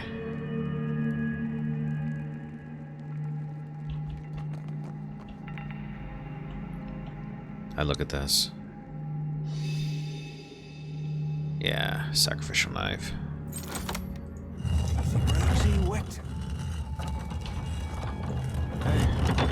Hello, who are you? Atra Animat. Take them down.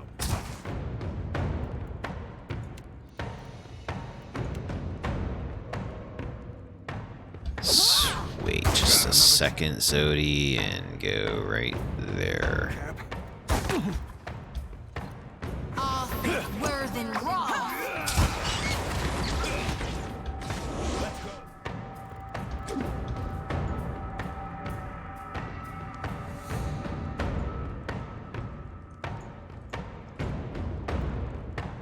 Let's paralyze these guys. Nuh-uh, didn't work. Alright, shining beacon. Damn it. All thick, worth, and raw.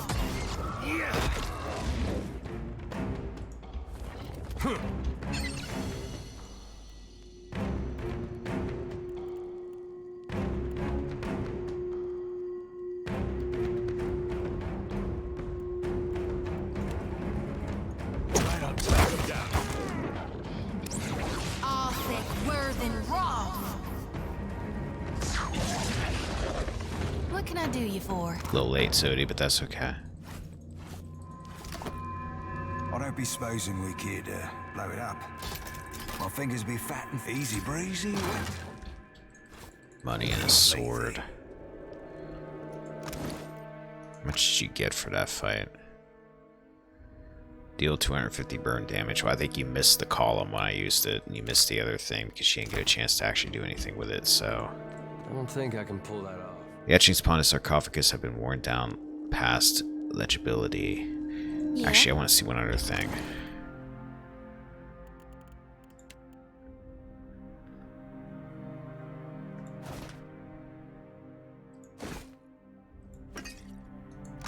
This spirit shield. Stash that for a moment. I hear you.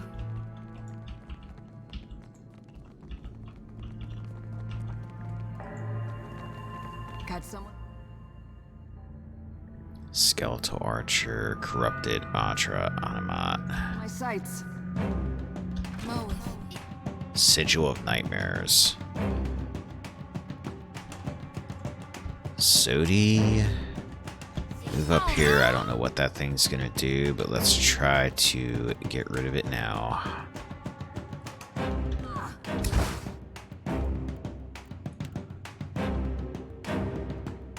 All thick, worth, and raw.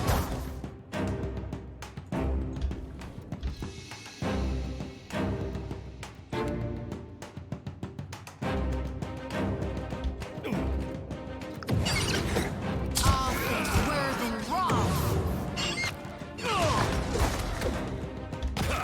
I got rid of it.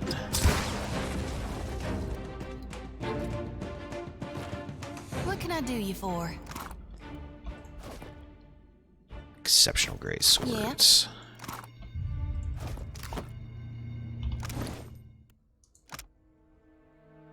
There we go. We're almost there already.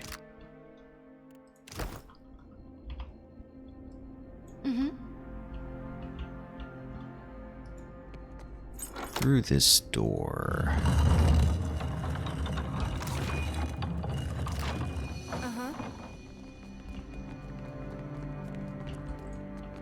Another flight of stairs down. Alright, let's finish up his floor first.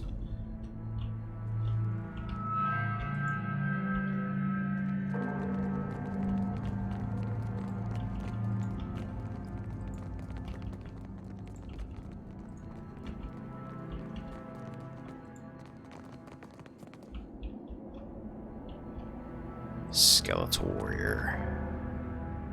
That reminds me of the wrong movie shooting. You got buddies. Sodi, where you at in here? Back up.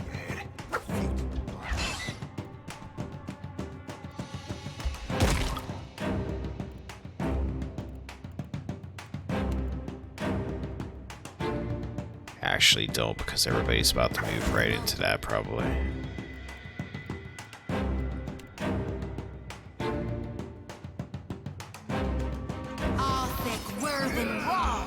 Bird, get out of there. Bird, get out of there.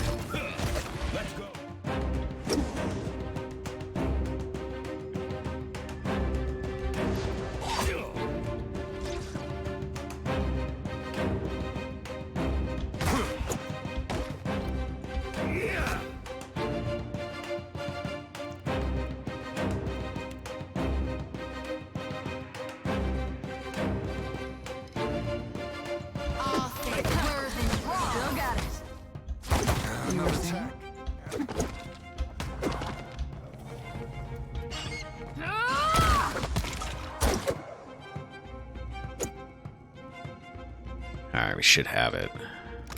There we go. Grant sacrifice.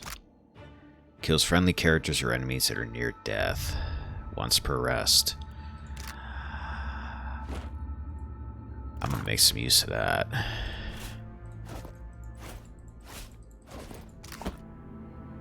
That would have been handy against, like, Alpine Dragon the first time I killed him, and he just barely managed to take me out. Can do. Had him near death, and he ran me down at the end. What else do you need now for that weapon? Deal 250 damage to spirits. Alright, I need to remember to have you use that when you're fighting spirits. For now, I'm going to switch over to the bow. What can So I don't want do you running for? up in melee too much right now. Alright.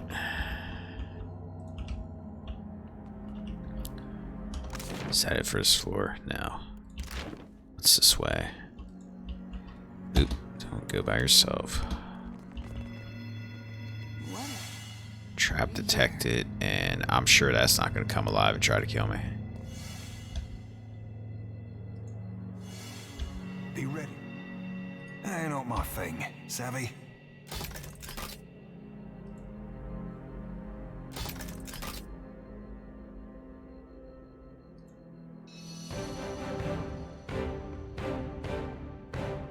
Ingwithan Saints. What the hell is an Ingwithan Saint?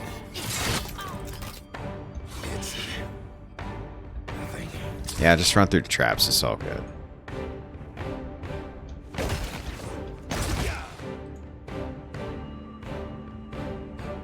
Sodi. Potions for Faithful. I'll be more than half handy, alright? Let's go.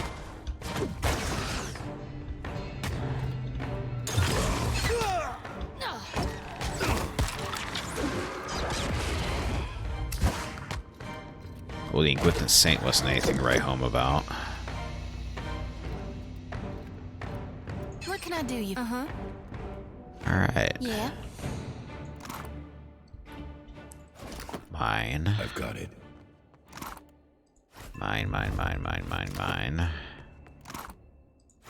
Mine. Sigil of Nightmares, Wardstone. Captain, aye aye.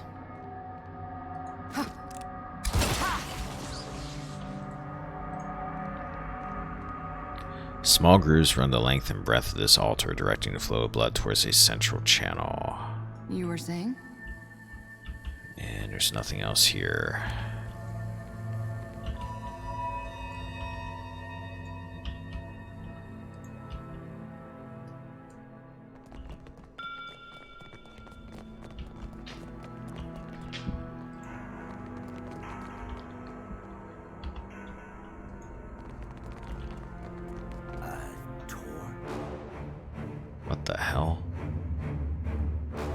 Luminous revenants coming up out of the ground. Mow it. What is that random circle there that's not actually doing anything?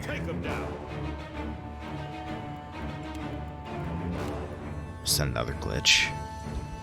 Right between you.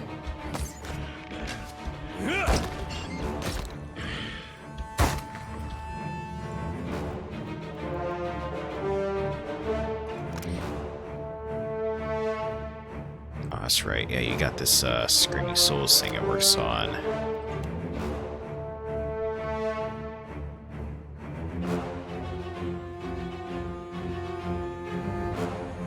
Wait a minute, does that do anything to the living, though? Targets the spirit or vessel and tears the coalesced soul energy inside of them, causing them and any immediate spirits or vessels to emit a deafening scream that distracts and deals raw damage to those nearby. So probably it's going to hit my own dudes.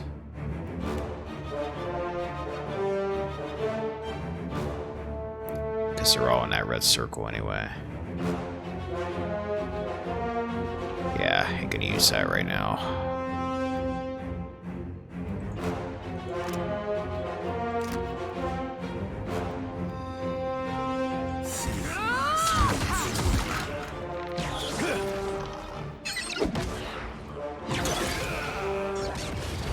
Whoa, who the hell are you? You look neat. Sakurus. I don't like your odds here today, but you look neat.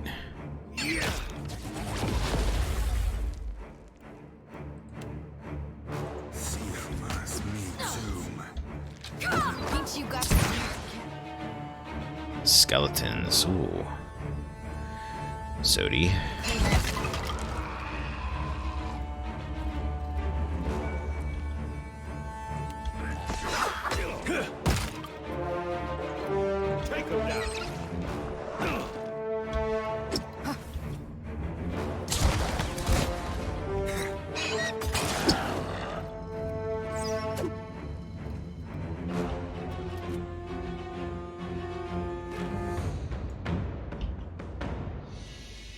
Right.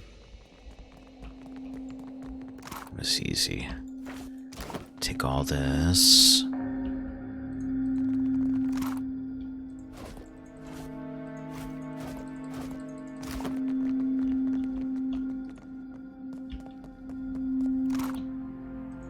With a dagger. Amber and some money. Can barely make out the words upon the sarcophagus. Here rests the head that bore a crown of devotion.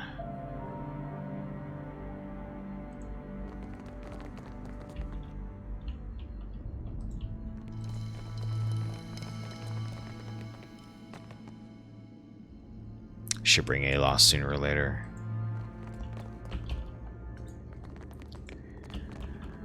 Yeah, it's either going to be him or it's going to be Maya. I haven't decided because I want to keep Zodi around. I need a deer for tanking. And I like Seraphim too damn much. So what I might end up doing is bringing him and like Maya and like switch between the two of them a bit. Maya's growing on me too here. I was kind of, I want to say worried about her when I first got her. I think because she has a bird, and I was like, a bird's not going to be as neat as a wolf, but she's been kicking some ass with that gun.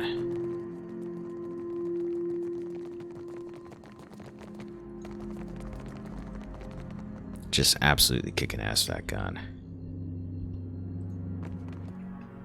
Yeah, this is why I wish there was like 6 people in your party, because I would easily put Aloth in next. If I had a free spot.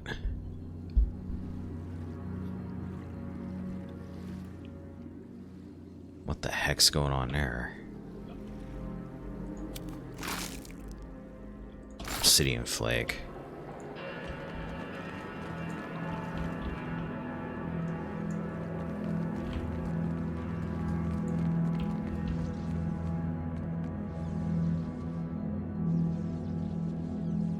This looks like it might be a problem. What do you need? Of course. I need you to walk in here and find out what the hell's going on. Essence batteries. Wonder if blowing those up will stop it. Yeah? Captain?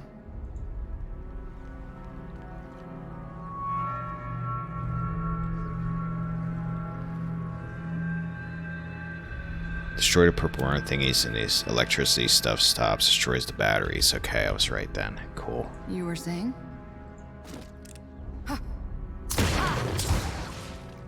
Aye, aye. I'll just do this at a distance.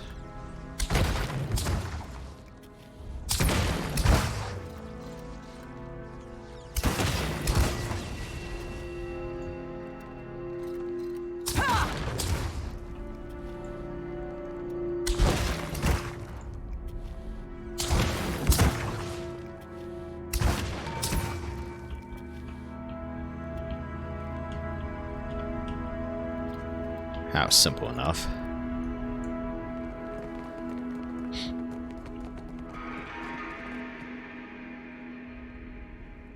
For that, you just move between the electrical stuff. I thought about doing it at first, and then I highlighted and saw the batteries, and I figured, okay. That's good, because moving between all that electricity would have been a pain in the ass. Hi, buddy. How you doing? A woman lies dead on the tiles, her skin discolored with decay. Her rent flesh sloths away to reveal bone. No maggots or bugs have reached her here, which only means that there's more of her left to assault your nostrils. Yay. A sword lies discarded beside her. A pack lies beneath her arm, and a barest wisp of essence hovers over her body. Examine the body. Woman's body lies at the end of a trail of smeared, crusted blood. The damage to her armor suggests a fight, though it looks like her attacker or attackers allowed her to crawl away to die. Holding your breath, you kneel to search the body. As you handle her remains, clumps of muscle and flesh fall off, raising a fresh wave of rot. Man, this is very descriptive. Most of her belongings are slimy and rancid, with putrescence. I've never seen that word before, but her pack has escaped the worst of it. Inside you see a few torn pages and a carved figurine. Let's read her soul first. We'll be a gentleman about this. The brief images you see are scattered and confused. You are an explorer with the Valiant Trading Company, and you are searching the ruins with your comrades. At least they used to be your comrades. Now you're not so sure. Things have been going wrong ever since you got to this island. First with Gian, then Olara. Though it might have started earlier on Tikawara. Maybe when Vector fell ill or fell sick. You hear a scream in the distance. You don't know where the others are. You don't know why there's blood on your hands. You don't know why it's so hard to think. But you remember you were supposed to be quiet to avoid a notice of whatever is down here. Something moves in the darkness. Let's take the pages. They look like they were ripped from a book or a journal. They're brown and warped with spilled drink and scrawled with a few brief entries. Take figurine. The wooden figurine has a body of a woman and a head of a fish with beady eyes and a gaping snaggletooth maw. It's pale and rough textured like it was carved recently. Damn, can I like summon Nagati? That would be neat. Careful, Watcher. That thing's got a nasty hex on it. Confusion feels like. Zodi's nose crinkles as she leans closer to examine the figurine. You suddenly feel a sharp headache. Crap, maybe I shouldn't have taken that. Take her weapon. The saber boasts a viciously serrated edge. Despite the state of his former master, the blade appears to be in good condition, and you retrieve it, Bezos toothed blade.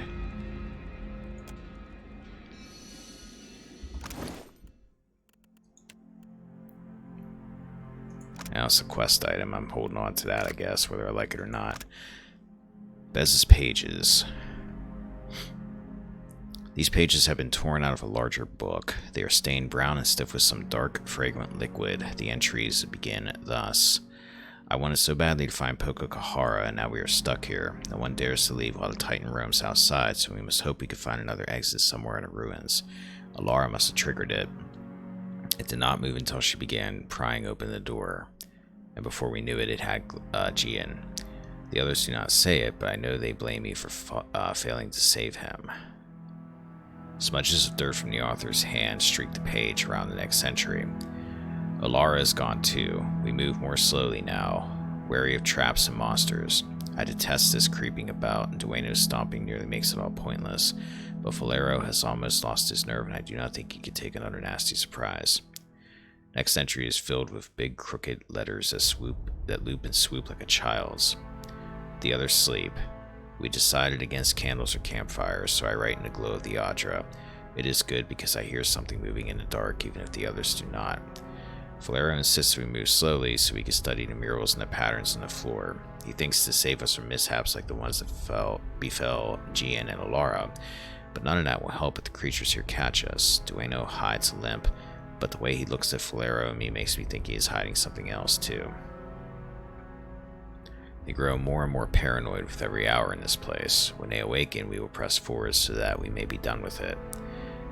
In the meantime, I will keep the pages with my own observations. I cannot trust the others with them. The next entry is hastily scribbled. Valero lost the logbook and accuses me of sabotage. Sabotage. He's so busy sketching these murals that he forgets why we are here. But I saw the Adra and I understood. This place is sick. We are here to cure it.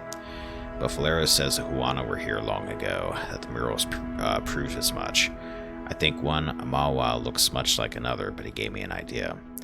Right now we spend blood and treasure searching for luminous Adra. Our task would be much easier if we could make regular Adra luminous by enriching it with live souls. As I look at the equipment the Ingwithans built here, so like the machines our animasters construct, I wonder if they once did this very thing. And we have the villagers of Tikawara so eager to help. Damn, that's kind of a horrible idea if that's what they were planning. When we return to Nekataka, I will present my idea to Lueva Alvari. I do not think Director Castle has the stomach for it, nor my companions, I fear.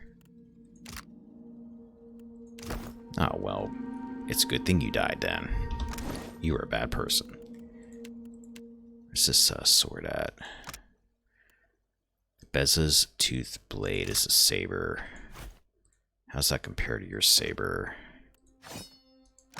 A deer. Your saber. Does shock damage, stacking crit on hit. Biting cuts, -1 armor rating for 10 seconds on critical hit. Veil piercing. Plus 10 action speed for 10 seconds on scoring hit against 75, minus 75%, or wait, greater than 75% health targets. Rending cuts, -2 armor rating for 10 seconds on critical hit.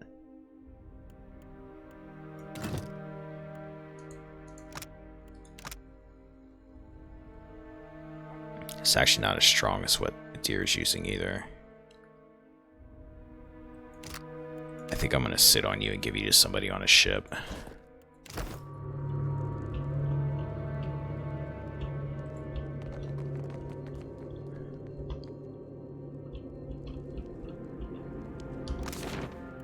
Alright, down this way.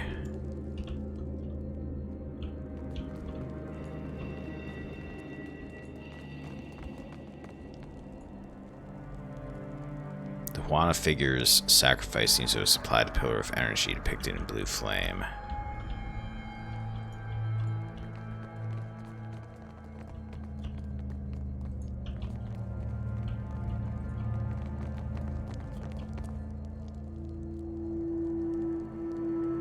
Screen just shook. Stone and glass, this contraption vibrates with some internal energy, setting the copper rings to buzzing. Rune powder, some berries.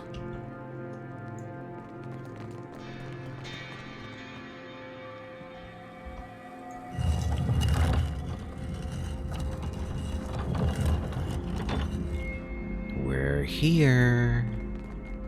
Think I found the problem.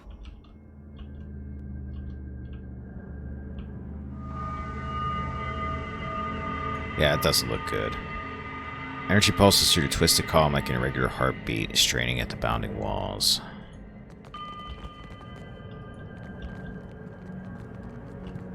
More stairs.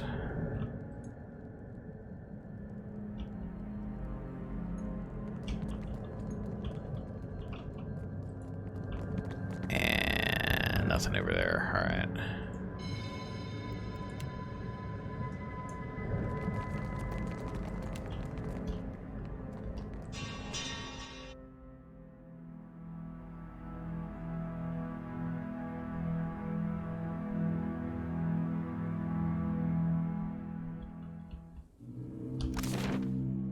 Wait, was that a exit?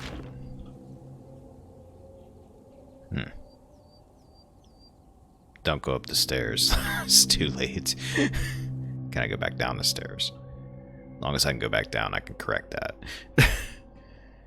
There we go. Alright, there's gotta be something I have to do here.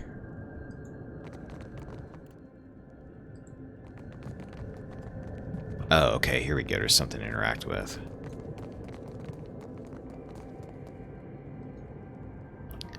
The machine at the base of the pillar is in bad shape. The Audra panels are warped and the copper is corroded, but it looks whole. A high, keening sound comes from the Audra. Examine the machine. Check the copper connections and knobs. Everything appears to be intact, but none of the essence in the pillar runs through it. The keening grows louder. Activate the machine, because I don't have anything else here I can do. You turn the Audra wheel and adjust some of the sliders. At first nothing happens. Then you feel a fluctuation in the ether. The wailing grows louder.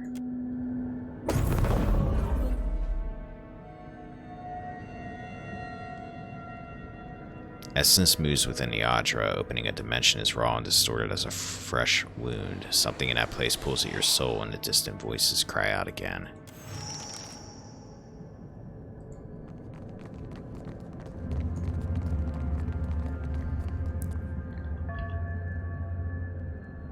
I'm sure this is going to end well. Dimension within the Audra is open, tugging at your soul. Project your party into the pillar.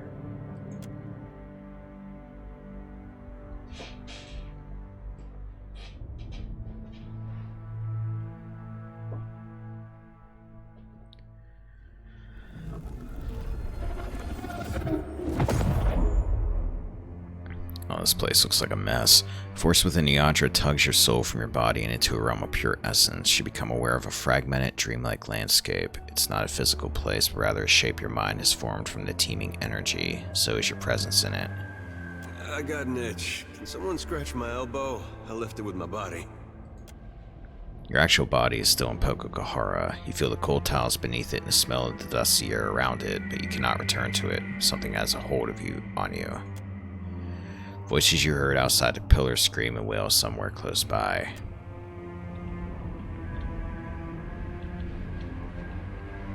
Oh man. This looks like freaking Splatterhouse or something.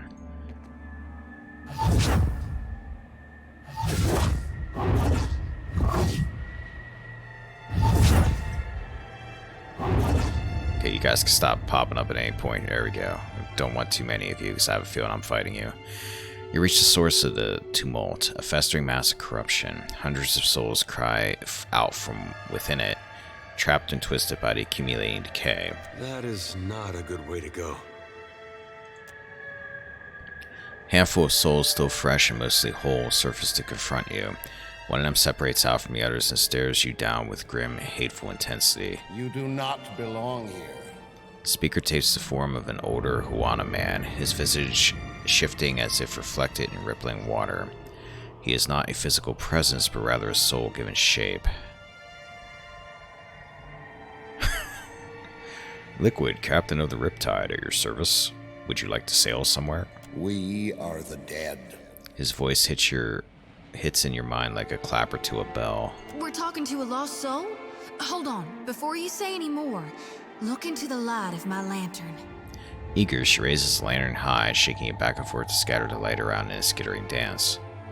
He bares his teeth at her and squints as a trickle of essence leaves his body. When he looks away, the trickle stops. Maybe you're dead. I do not see Tangaloa's mouth or Sirono's doors anywhere. A second form takes shape near the first and glowers at him. Their essences sharpen and flicker at each other. My storm reads Pococahara. Ngati's fist drags Valiant ships to the deep.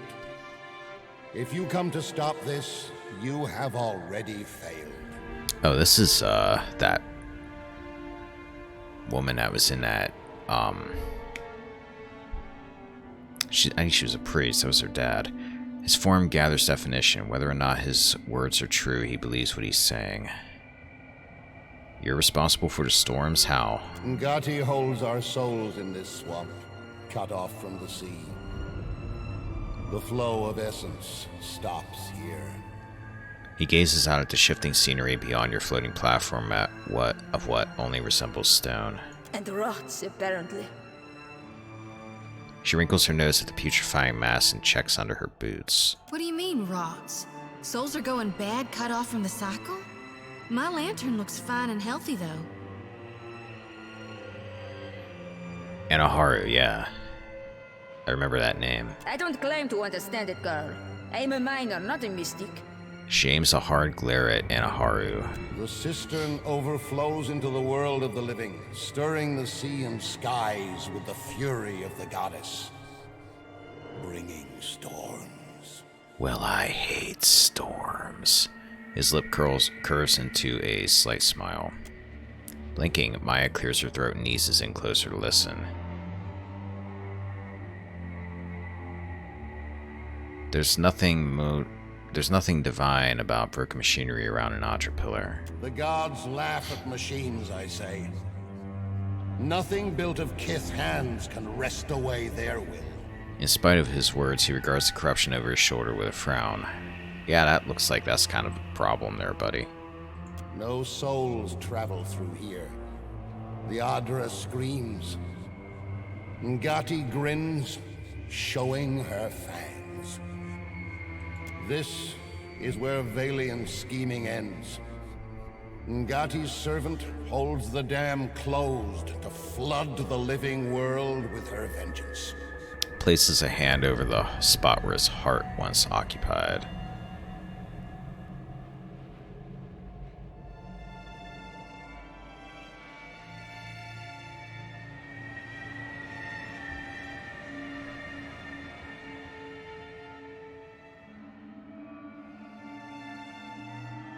That is so weird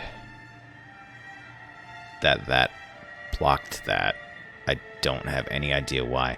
I actually fixed, I think, auto mod on Steam Labs. I'm wondering if this is hold on. Ngati. Why the hell is there a problem with Ngati? I'm gonna have to play with that a little bit more, apparently. Apparently. Yeah, my actual bot, before I came on stream, I turned it off from using the blacklist it was using, and I kind of added some words in there myself, so I did it manually.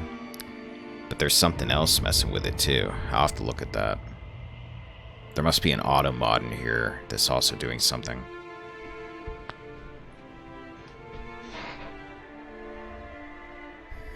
Probably through Twitch. I'll have to see if that's doing some kind of auto mod later. Very, very weird.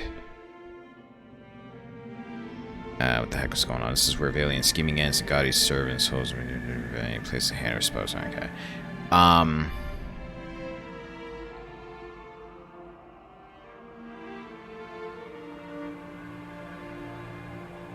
You think destroying this region will save Tikawara?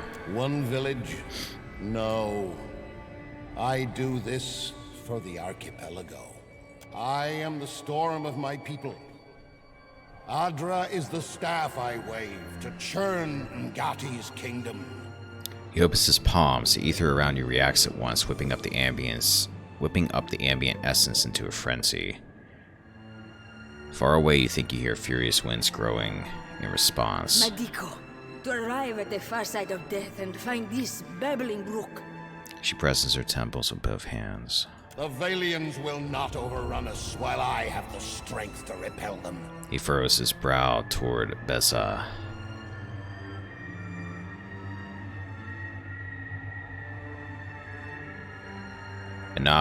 Anahuru, you lost the trial of waves. Nagati judged you unworthy. Ngati tested me, I say. The trial of waves was her trickster's way of sending me here. One of his eyes twitches. Maya pinches the bridge of her nose. Pirates and slavers drove my tribe from our old roots and havens. Now, the Valians do the same with paper. They come to pull Adra from the earth and mill it like grain. Talk on, Plankanet. You have your story and I have mine. They stare each other down. There is nothing more to say. Here at the end, outsider lies are a dull edge.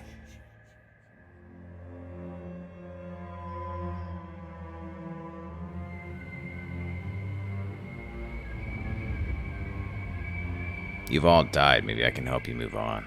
This is where all things stop. No one leaves, I say. He balls his hands into fists, his shoulders nodding with tension. Akasi, let's not be hasty. Some of us still have bodies out there.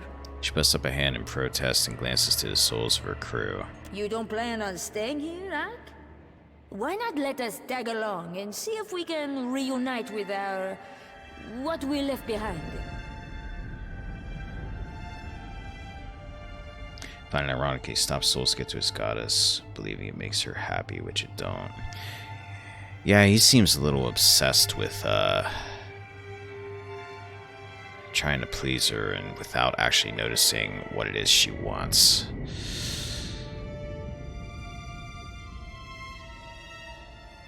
Yeah, I should let this lady go back to what she left behind. I don't think you want to do that.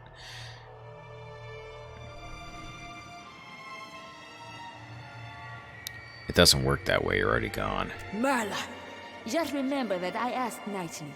I swear, the things I do for the Sangretta. She sighs and presses her brow before turning her focus back towards the Huana. Anna.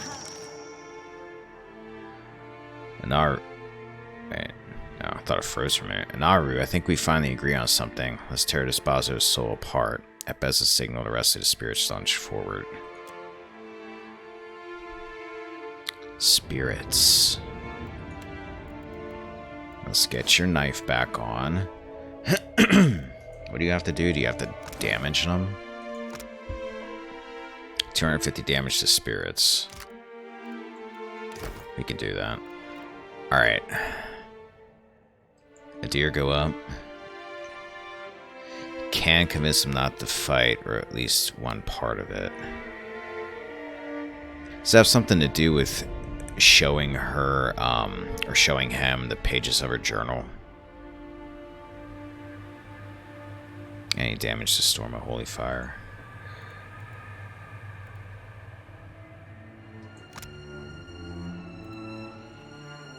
Sweet. I'll just put it back a little bit so they don't run right into it.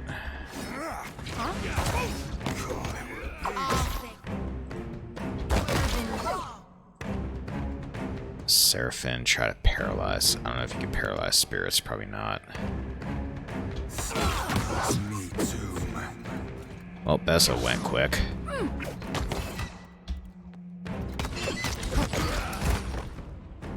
don't get too far in there, guys. That hits everybody.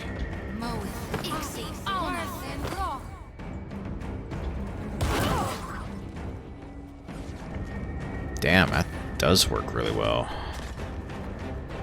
You subdue the furious souls, ripping them into motes of their constituent essence. Beyond this cloud of essence, you feel the pull of the cycle, a force that steadily increases. This pillar remains steadfastly blocked from the natural flow. Convince the aliens to not fight at the least. Power still hums through the essence, sending it through the cycle would restore the Adra around you. Fragmenting it would detonate the delicate balance of power, destroying the pillar. Either way, the steady tug of the beyond grows. You must decide quickly. Turn the natural flow of essence to the Adra, restoring its luminosity, or detonate the Adra, destroying the pillar.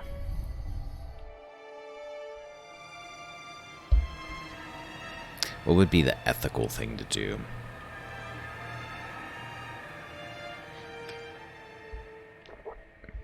Restore it? Yeah, I'm gonna have to use that spell more.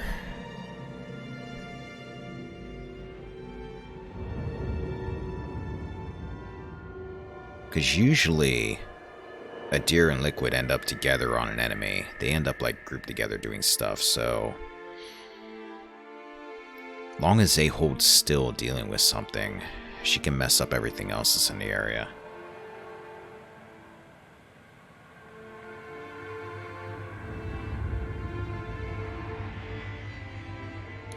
Better version of the Wizard's Fire Rain. The Wizard Fire Rain works roughly the same, but the issue is that the casting range on the Fire Rain is way too low. You almost throw it on yourself. That would not be good.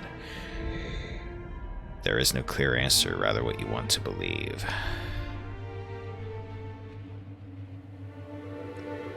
Then I am going to restore the natural flow of essence to Audra, restoring its luminosity.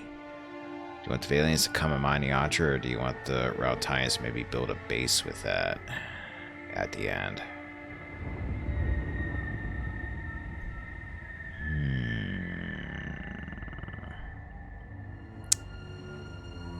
I want to restore it. You push the essence through the widening channel to the beyond. They churn and spin away. Suddenly the ether around you develops into a churning maelstrom. You pull yourself back towards your body before the force rips your soul away.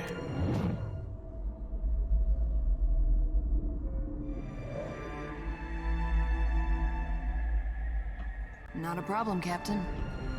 I guess you guys wouldn't have anything to loot because you're spirits. That makes sense.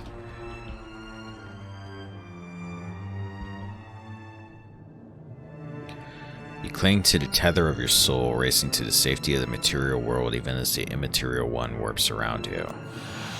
Essence floods the newly restored Audra, filling it with a light and heat that is both agonizing and rapturous.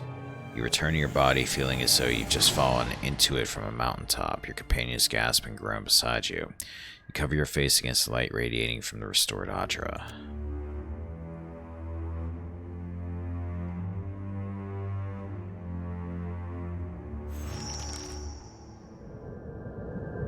Because that looks really, really cool. For my progress to either return to Esther at the Imperial Command in the Brass Citadel.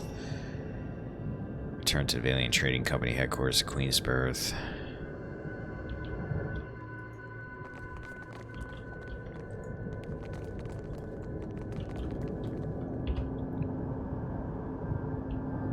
Alright, so we're done here.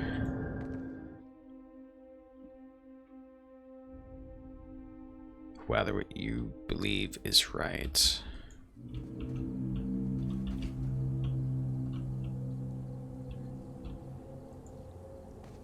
I don't have that big of a problem with the Valiant Trading Company that I can think of. So if they want to mine it, I don't necessarily see anything wrong with that.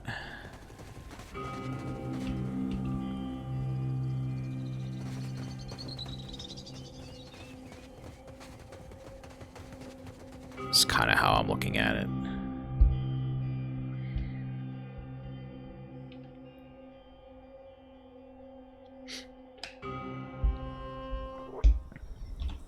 So wait a minute.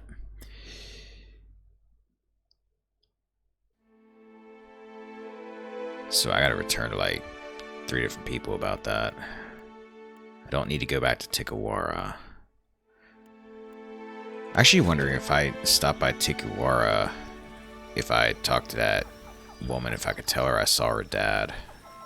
Probably not, but I might stop there real quick anyway.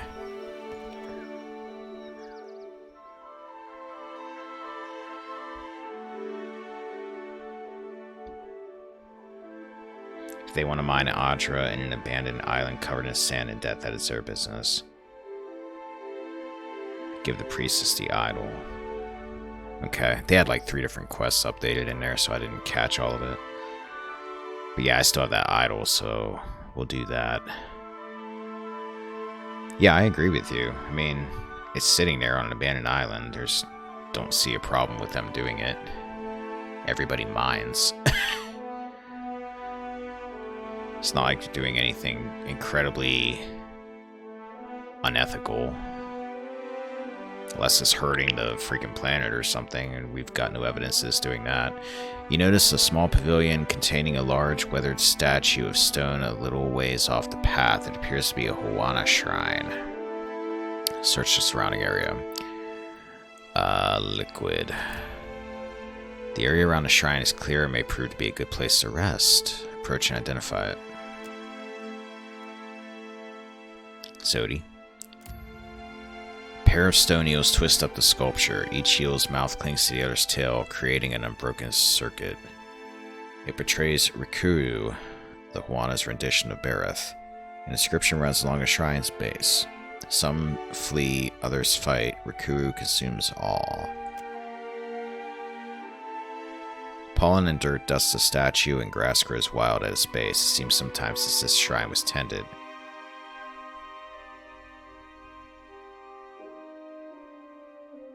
Once Barrows, so pray at the shrine and rest.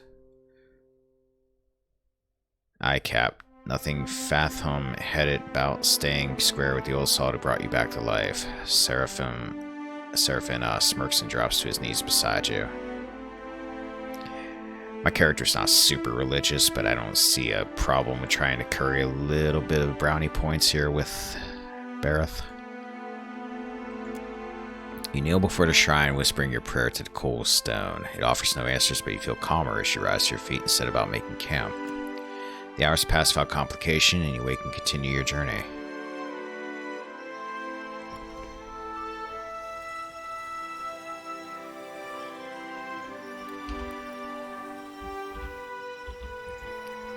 Oh, we gotta check that shipwreck out still, too.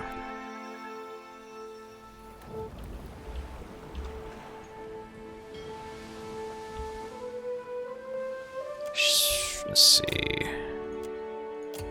Nothing of value, nothing of value. Iron Thunderer.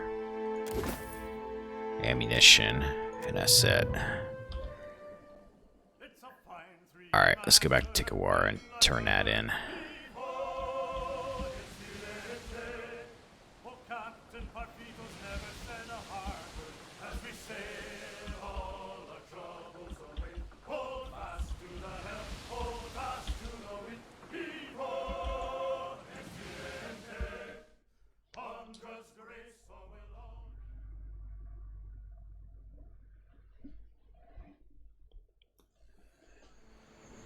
Sprinting.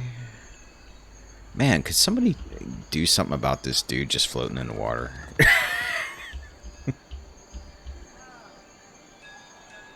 Are there any fish nearby or something? Poor guy.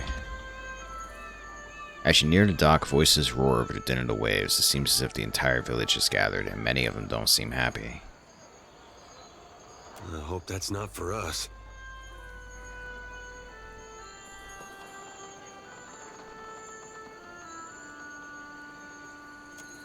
They argue with one another, pointing into the distance, but at your approach they turn to stare at you, their eyes wide with apprehension or anticipation. These guys are going to be pissed at me, aren't they? Crowd parts for the Ranga, whose grin is as broad as his shoulders. My fishermen saw your boat sailing from Pokokahara. The storms. They parted like a school of fish before Nagati herself. Corpse is just moving up and down the Y-axis, or is it the X-axle? I don't remember, but it actually looks like when he goes down far enough, the rock's clipping through him too. Maybe. No, guess it's not. Yeah, you think like the waves are kind of moving in and out, he'd be like going with them. Maybe they tied him there. Maybe he's got a rock tied around his waist or something. Maybe they drowned him. He just goes up and down.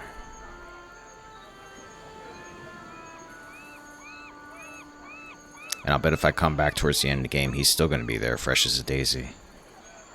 My fishermen saw your boat sailing from Pokokahara. The storms, they parted like a school of fish before Ngati herself. He wipes his brow with the back of his hand. You're welcome. Now, the Valiant Trading Company will send ships, people, and supplies. Tikawawa will be the greatest port east of Nekataka. First they must clear room for docks and storehouses. But that will be many months from now, no? The dwarf wipes his brow, considering the beach and half-finished, half-painted huts built along it. The young priestess glares with open malice, the angles of her crossed arms and clenched jaw sharp-as daggers. Sharp-ass daggers. Already they make plans. If that's all, I should be going. I say this is a turn in our fortunes. The first of many. His smile widens further still. You are always welcome among us. Accept this and know our thanks. An exceptional spear. The others nod and disperse, murmuring to one another as they scatter across the village. That priestess is pissed at me.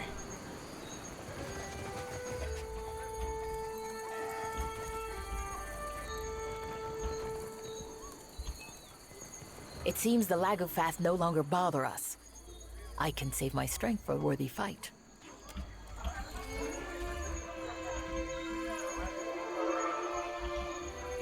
Let's go to the shrine.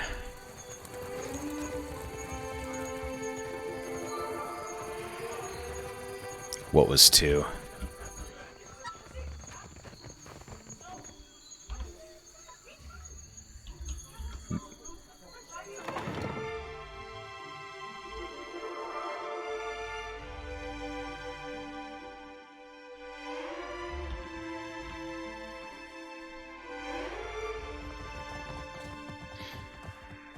I named them all. Why did I think I didn't name them because I thought it might lead to a confrontation somehow. Sometimes I don't pick an option because I think I'm going to be able to go back and bring it up too. That one didn't let me. The gods give answers. It is only my duty to listen. Oh, here we go. You were right to be wary of the Valians. She takes the pages and examines them. Her finger crawls down the text. She's reading slowly, but her eyes are widening with understanding and horror. And the Ringa sold us to these sea snakes. She smooths her hands down her long skirt. Still, they're shaking. Thank you for this warning. But for what did you bring this to me? I've made many friends among the Huana tribes. I aid them when I can. I heard this, and I did not trust your reasons then. She presses her lips together. Perhaps it is too late to stop the Valians, but I will do what I can. Farewell. Okay, what about this idol? The gods give answers. We worship the same. Foreigners know her as Andra. Oh, here you go. To us, there is no difference. You killed the Valiant Oh, you're the one that killed him. You killed the Valiant explorers. I found this cursed idol among their things. I warned them not to go. I warned Ruanu not to help them. Her fingers close around a weathered coral crescent at her neck. Foreign ships raided our old villages and carried away our people. Ruanu promised us we would be safe here. The twine bites a deep furrow into her neck as she pulls at the crescent pendant. Her eyes search yours. Give it to me, please. Then I will see that it brings no harm to anyone else. She holds out her hand and levels a steely glare at you. These people have no respect for the ancient law of finders keepers.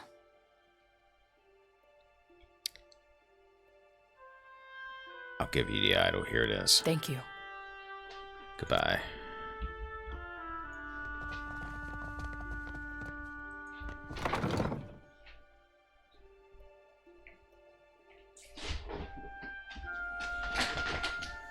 What the heck are you doing?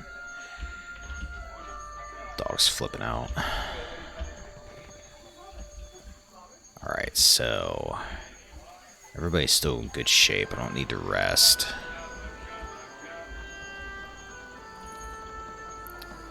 Let's go sailing some more. Actually, wait a minute. That chieftain probably doesn't have anything else to say, I'm guessing, but I'll go check real quick.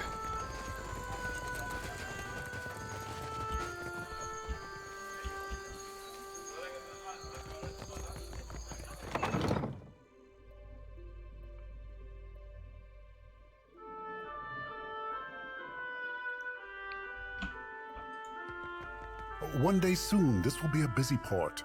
You have done a great thing for us. He grins and claps you on the back.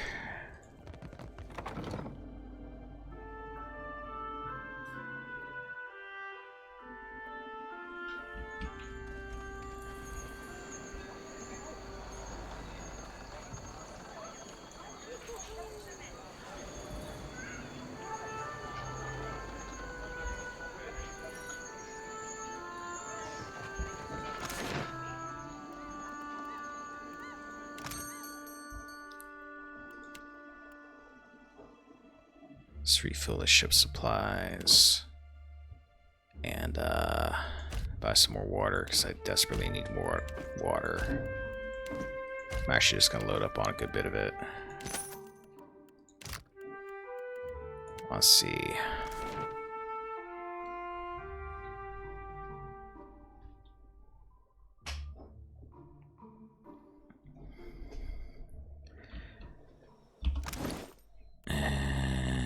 Wrong menu. Let's put that there. Alright, we're good on water for a while. Now, we're going to get this corner cleared out. I'll turn in those other quests when I'm in the area. I want to try to get this cleared out at least for the end of the stream.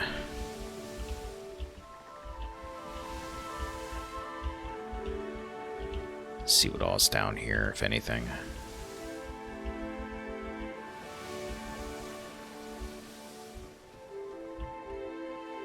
There's the border.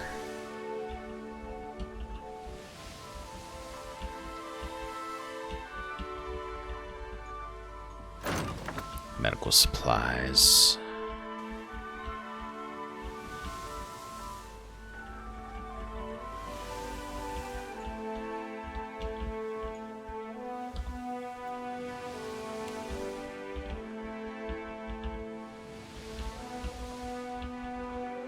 An island. Ooh, volcanoes on it.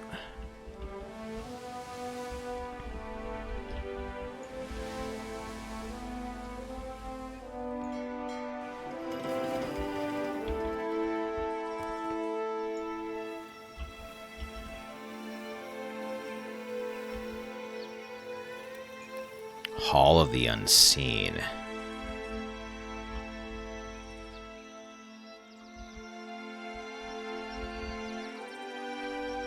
I wonder if this is DLC. This looks really fancy.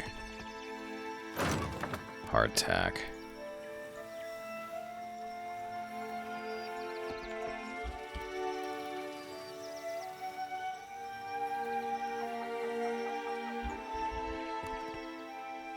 Wait, can I move around this way? Yeah, I can. Shadowed Veil. Reptilian Eye.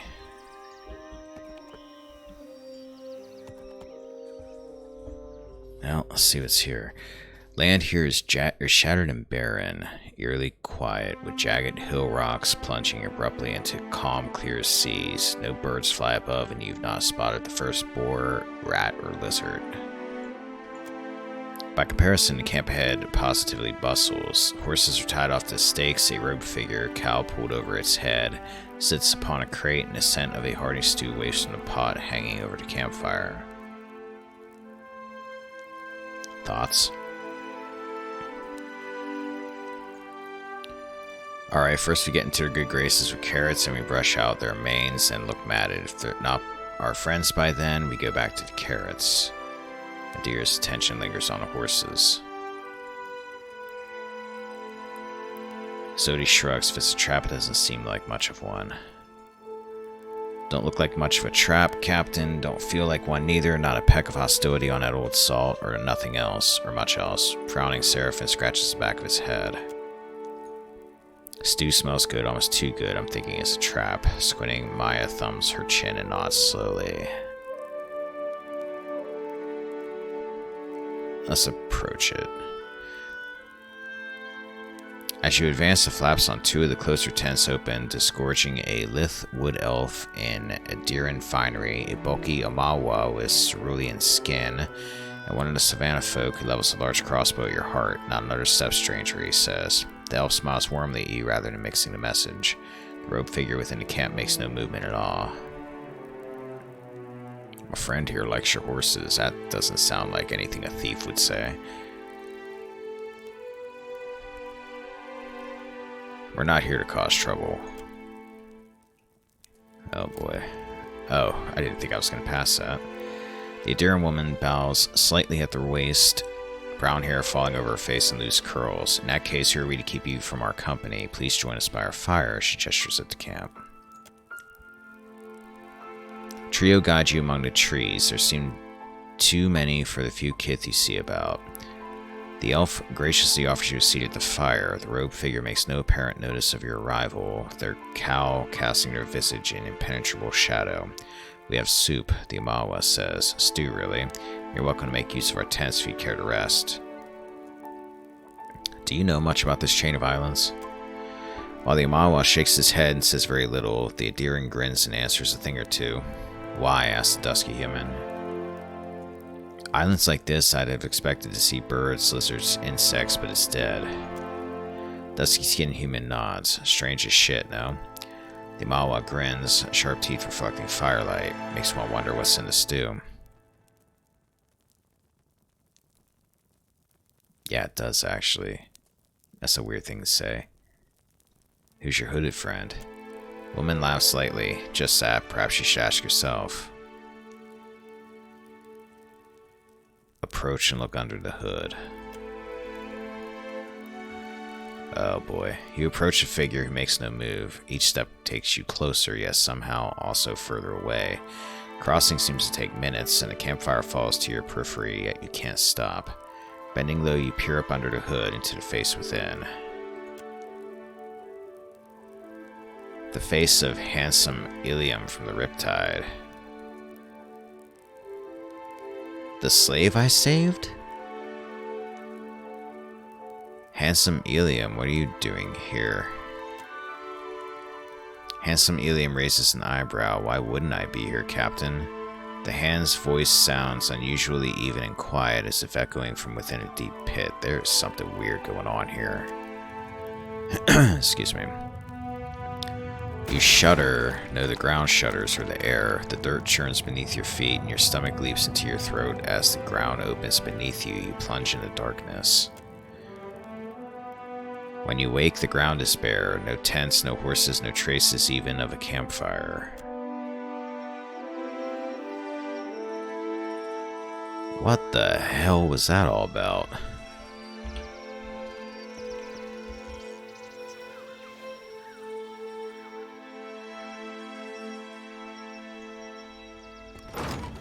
Kraken's Eye. I guess we're checking this place out.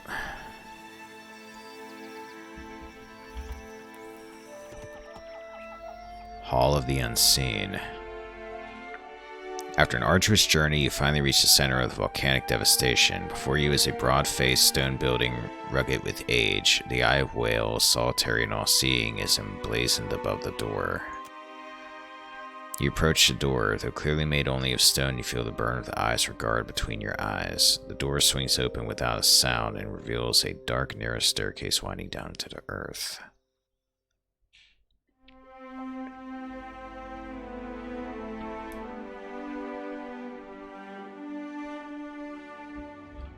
More dungeon crawling, looks like.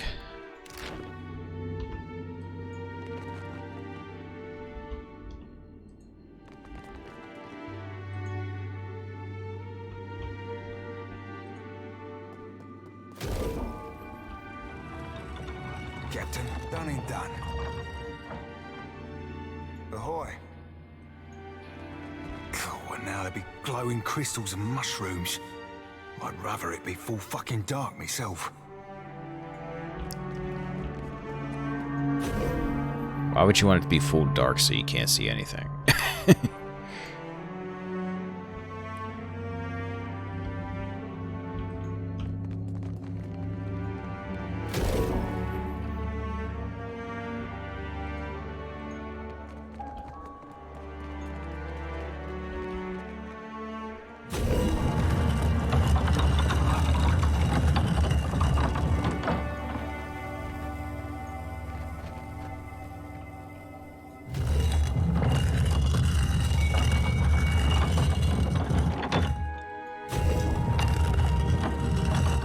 Okay, I have to shut the door behind me to open the door in front of me.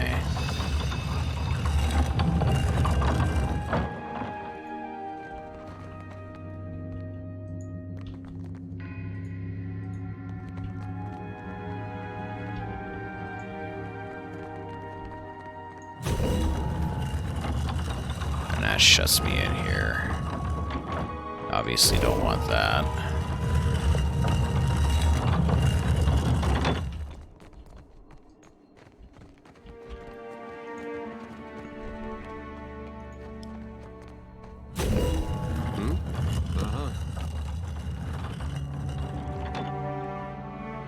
Oh, this is a puzzle. I see. Something I can do? Okay. I gotta figure this out. One of these switches opens that door probably, and I'll actually wonder if you guys stay out here and a deer goes in here. Yeah, right away. And hits this switch.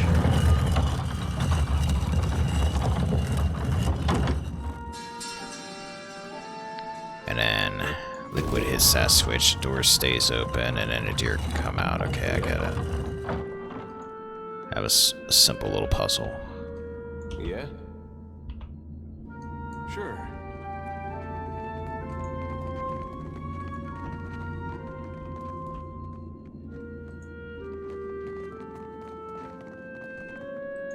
What did you... Trap detected.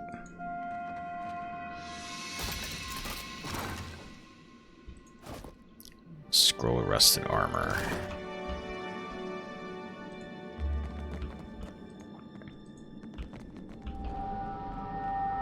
And we got a shut door.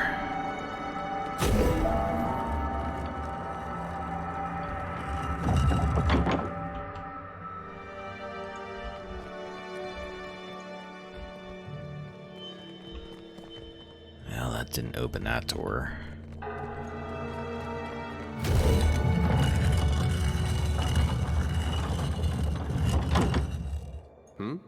I trust you.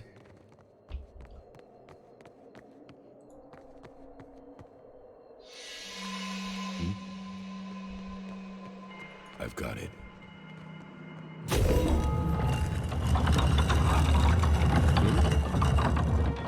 Something I can do? Yeah? Ahoy. What for, Captain? What do you need? So I have to leave somebody behind here then? Wait, a deer, stop. Ahoy. I got it. So that switch has to be hit to let him to open his door. So somebody's got to stay behind to open his switch, it looks like. What do you need? Unless I don't suppose they can run through the door real quick. Damn it. You were saying? Let's go.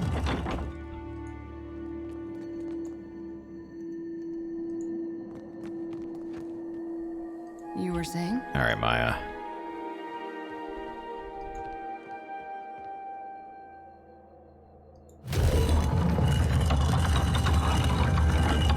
Yeah, it shuts her off immediately. Yeah? Not seeing a way around that. Trap triggered. Shit. I missed at least. Abandoned dog. How in the hell is there an abandoned dog in here?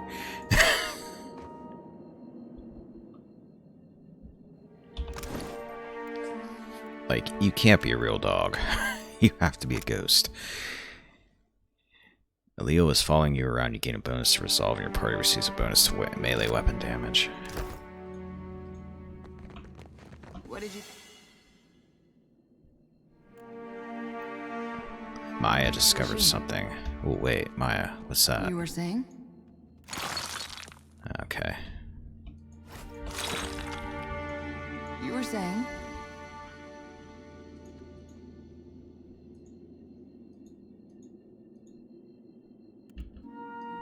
Something I can do?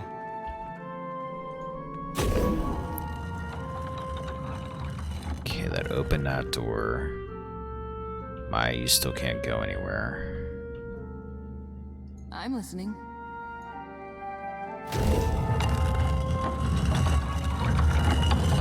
I do.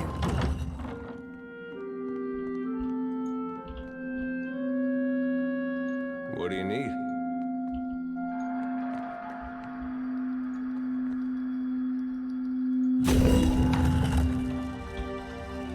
Your orders?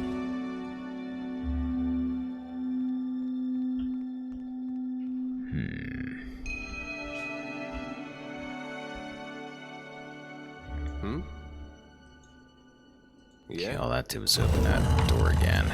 Shut that door. Sure.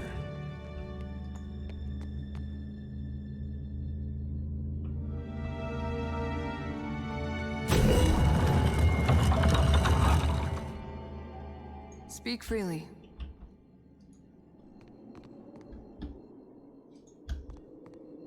What for, Cap? Aye. I'm listening. Alright, cool. I just got Maya back through. Alright, so we're together again. You were saying? Hey, sure. Okay, come back through here.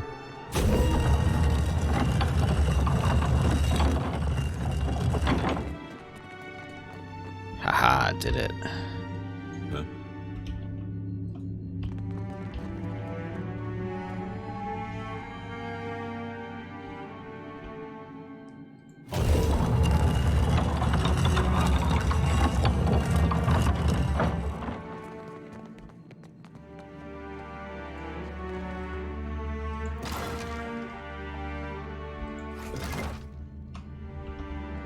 It'd be like a Kif's mine in here.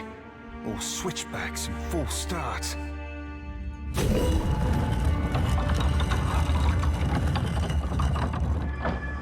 Alright, a different switch opens that up. Maya, go back. You can't. Aye, aye.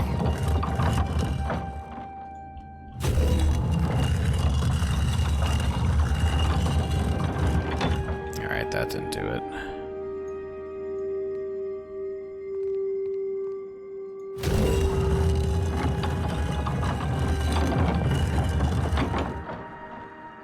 Captain.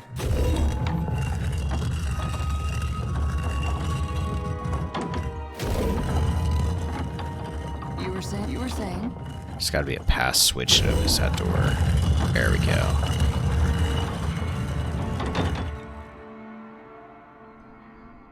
What do you need? Okay, now I just gotta figure out how to get you back through there. Your orders?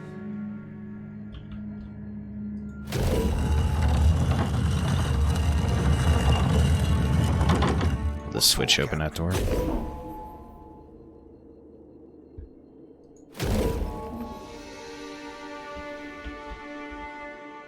I'm listening. You were saying?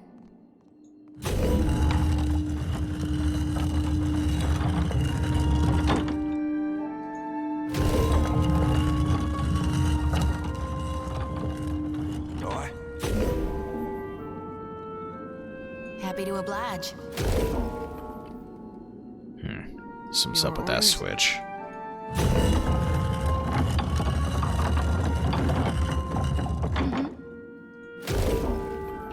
Alright, let's keep Yeah. going on a bit with these guys then. I hear you.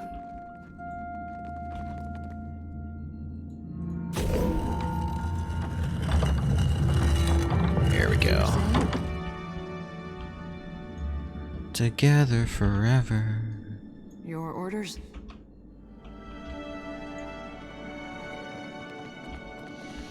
Oh man, I thought I made it there for a second.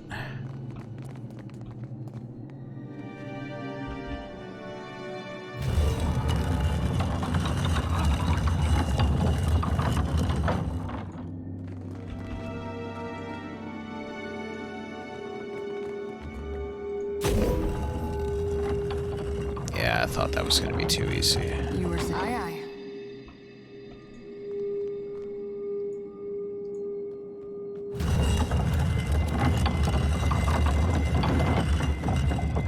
Alright, which one of these opens that door?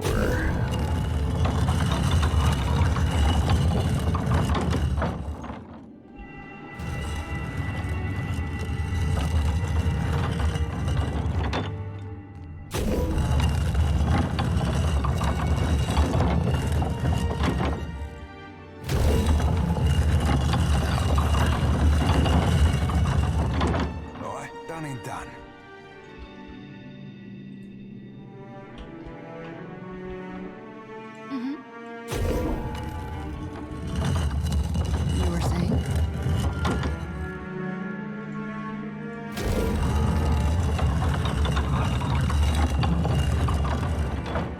cracked the code.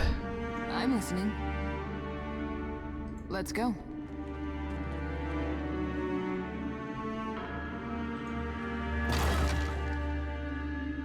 Scroll of Gaze of the Age again. The Eye of Whale, Scepter, one-handed, superb. 10% chance to become invisible for 8 seconds on scoring a critical hit. 5% chance to cast a random illusion spell on target on scoring hit.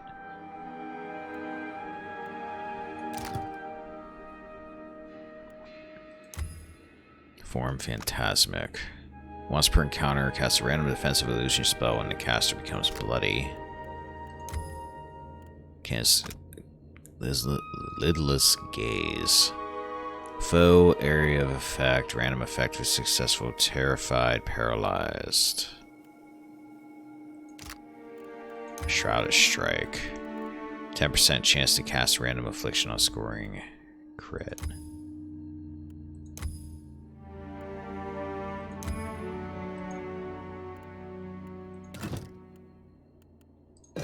Take that.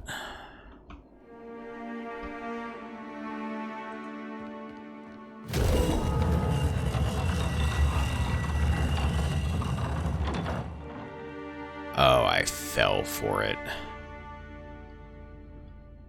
Oh crap, who's outside the door? Is that Seraphim? Okay, we're gonna do this about Seraphim. Let's go!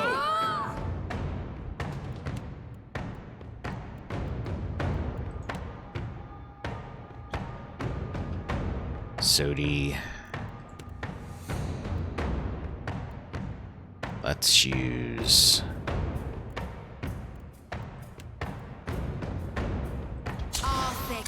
I don't think I can pull that off.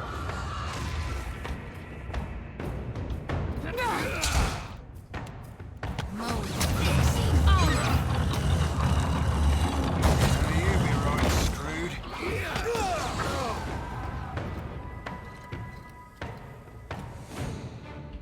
Okay, that wasn't bad. This is one of those places that appears like it's going to be higher level than what it actually is. I think this was actually not that difficult, and I think all the doors are open now, I hope. Walk right out of here.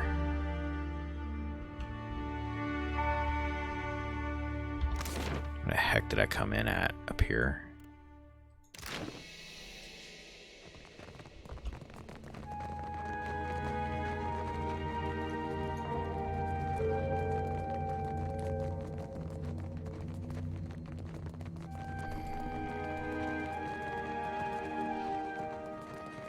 It was a little tricky, but nothing you couldn't handle.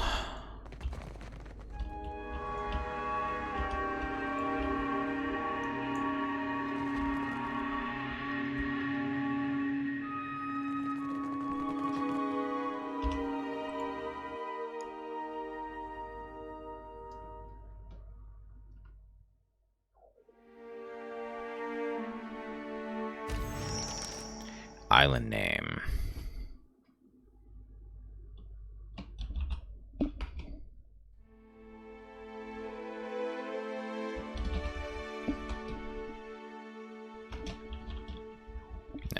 Volcano Island.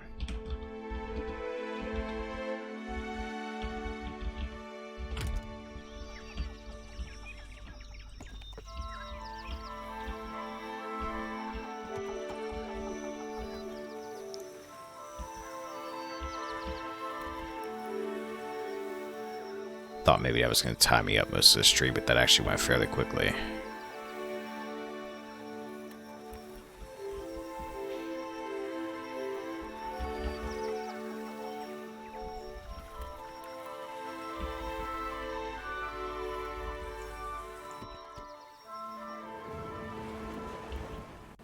Alright, quick save.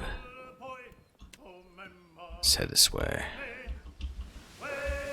Check the rest of this island out, the perimeter of it, see if there's anything here. It does not look like it.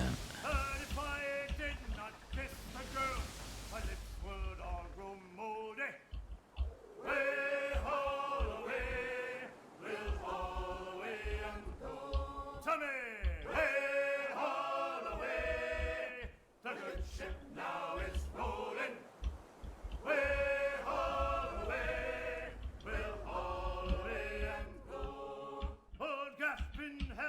Estes, Windless Ways.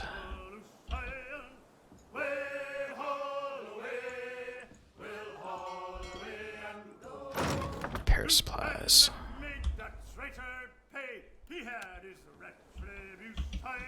Oop. Mara Trench. I don't think I've been here. Nope. Choppy seas stretch toward the horizon, curls of dark blue capped with lines of foamy white. Captain, shouts Skyla 5 glass from the rigging. There's something in the water to port. Off the port side, you see a dark shadow rising from the depths. Water splits around a hump of thick mottled skin. Would it sound like a horn blown underwater? Two powerful jets of spray erupt from the creature's back. Identify it.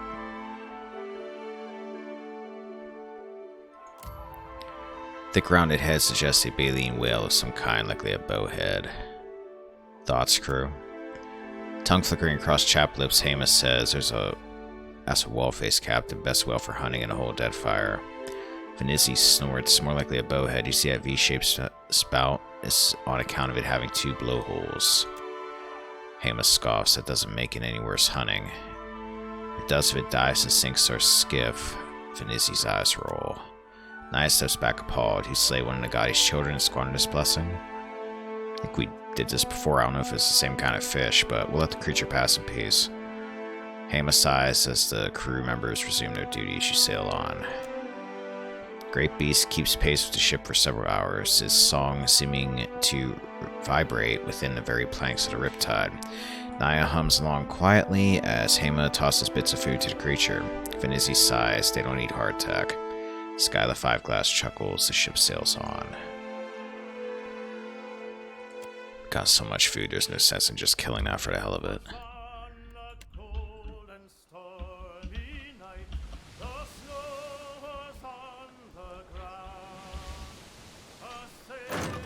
Medical supplies.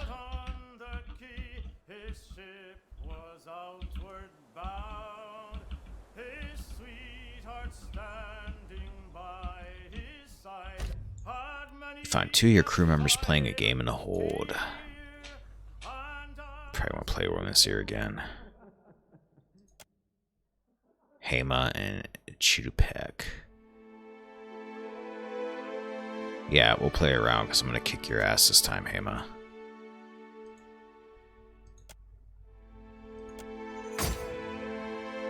Alright, 7 for him. I'm going for the nose. I hit the eye, 5 points. Damn it. And he got a nose. I need to hit this nose. 5 points. He's going to beat me. He's...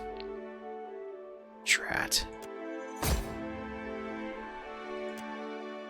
I don't think I have enough. I hit 2 points. Man, was I drunk when I started this game?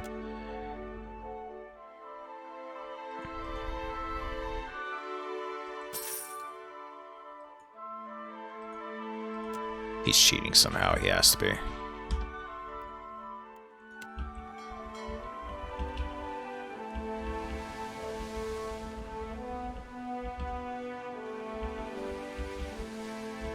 Alright, we're at the border. Might as well just go in a circle around here. What the hell is that? Harbinger's Watch.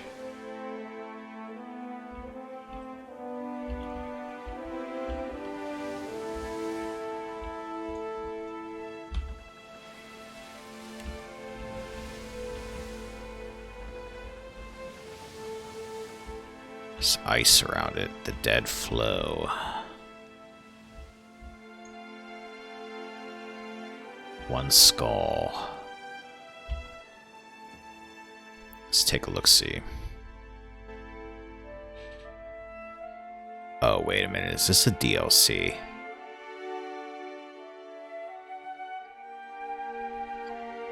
Because that was a different load screen, and I have not seen a different load screen since I started this.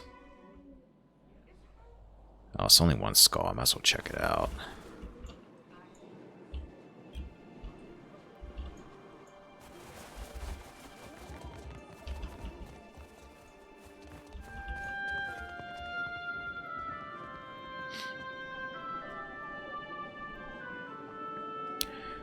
A wet, heavy thud draws your attention to a figure standing atop the icy cliff. Light glints off the cleaver he holds readied overhead. The blade arcs downward, evoking a fine red mist that hangs upon a frigid air. The kid straightens as his gaze finds you, and he fixes you with a single pointed finger from a blood-stained hand. It is you! Come at last! It is me. How kind of you to notice. Greetings. Feyen Hayam Kamori, brother! Yeah. Auspices of a visitation and the return of the Dusk Speaker? Truly a day of glory, this! Is this DLC?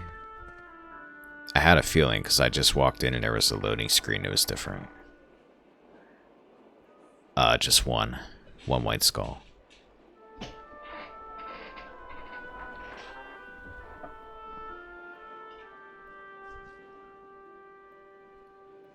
You think this is something I can handle? Truly, I hear the call of winter. This DLC can be hard. Okay. As soon as I get out of this conversation, then I'm gonna head out. We'll come back to it later then. What's the call of winter? You know, the final chorus. The lure of nothing. The dusk of being. The part in each of us that knows when the end is coming. That point after which struggle is meaningless, and what remains is only prelude to naught. And if I should do it, I should have Yidwin in my party. And expect to temporarily replace Zodi in your party. You mean I should have Yidwin instead of Zodi? Or is the replacing Zodi thing something else entirely? Vatnir, our mentor, foretold your coming. He described you perfectly from toes to top. Praise be to Rimmergand. The dude described my toes, that's weird. I suppose you could tell me about this iceberg. Did you see the ships? We came on them. Back then, that was the extent of the ice. But now, it stretches to the horizon. It grows further each day.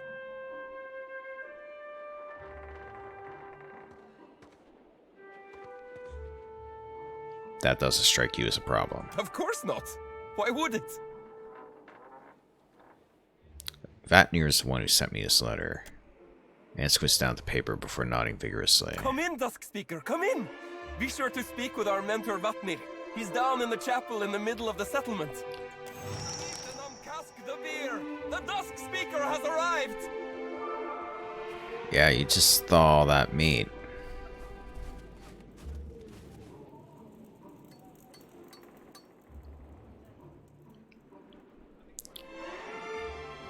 You guys just go and you thaw that meat and get that beer ready. That guy's crazy. I'm getting the hell out of here. Basically, during DLC, you have the possibility to get a sidekick that is a priest. Ooh, that is very relevant to this DLC. Ah, I got you. Alright. So I can use the sidekick in place of Zodi, and then I can always put Yidwin in instead of Seraphim. Because she's actually a Cypher Rogue.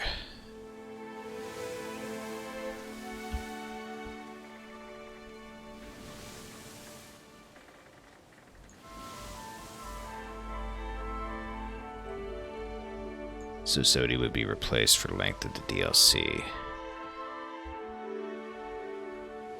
Isn't Seraphim my mechanic? Oh yeah, you're right. Shoot.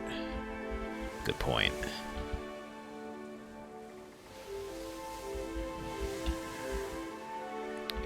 Yeah, that's a good point. It would have to be Maya. Okay, that works.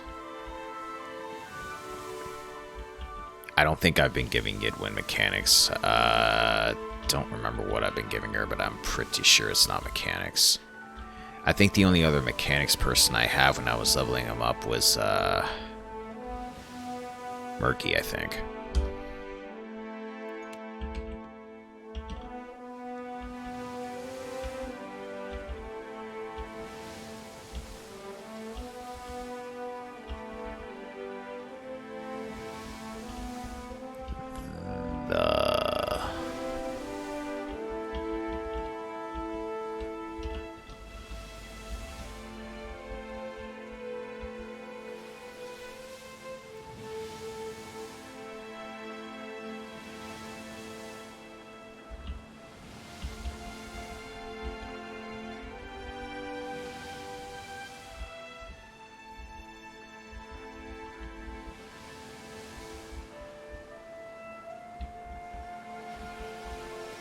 There's something here. Splintered Reef. You hear two crew members arguing on the deck. Could respec her, so I could replace Seraphim. Yeah, I'll think about it when I get there. It's not that big of a deal if I gotta take out Maya. Seraphim's pretty good in his own right. In all honesty, all 5 of my party's actually really good at this point. Splintered Reef is an endgame area. Alright, I'll avoid it then. I'll just sail around it. An argument from the deck pulls your attention away from the gentle rocking of the ship and the smooth expanse of blue on the horizon. Half of those fish are floating belly up. Okay, you guys are going on about deceased fish again.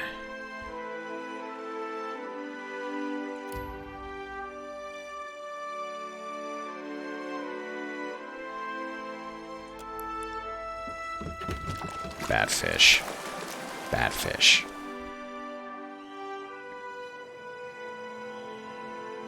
However, it is also the Splintered Reef and the supply shop you access from the map where you buy the best sails.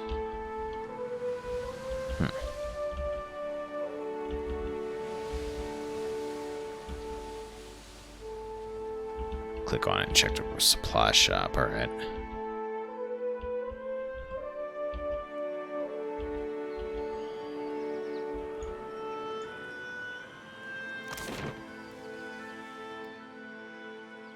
Supply.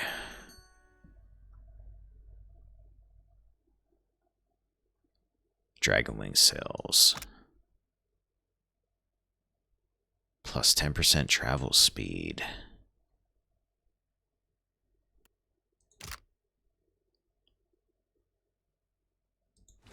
I'm gonna do it because I have a ton of stuff to sell. In fact, I'm gonna do that right now. Exceptional Spear, Skeletal Wizards, Grimoires, I'm gonna get rid of them. Fine Hunting Bow. Exceptional Great Swords. Blunderbuss. Just get all that out of there.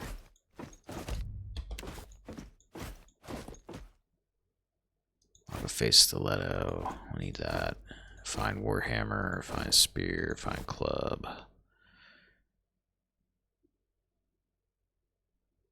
I'm gonna hold on to that. Superb Warhammer, Exceptional Pistol, Exceptional Large, Superb Large.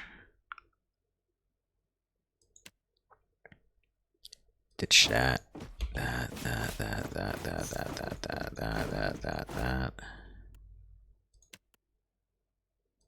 Cape and a helmet.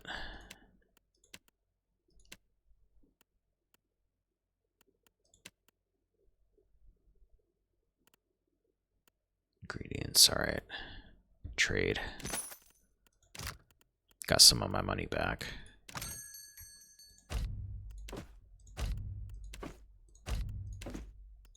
Load up on water too.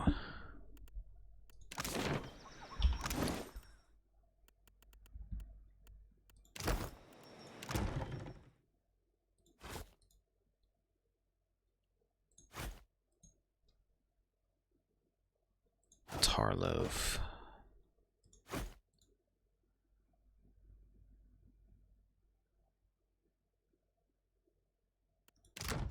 Save it. Should probably actually equip the sails, that would help. Dragonwind sails.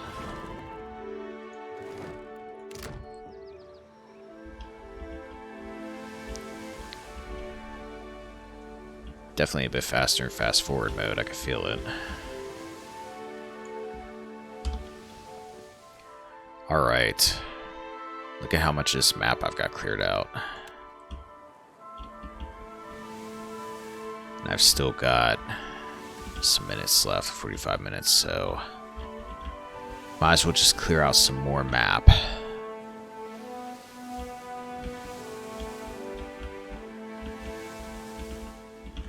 Oop, island.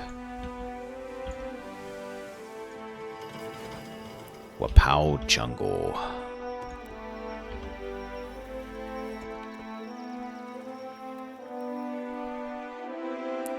The fetid, sweltering jungle looms around and above you, the thick canopy capturing the heat. Sweat clings to your nostrils and drips from your chin. Nothing seems to move in all the world save you. Your companion's complaints fell silent hours ago. Save for Seraphim, who summons up a new creative objection every 10 minutes or so. You pause beside a broad, stagnant waterway and are refilling your skins when you hear movement in the wilds ahead of you. A trio of kith step out of the trees and into the water, their torn and filthy robes billowing in the water.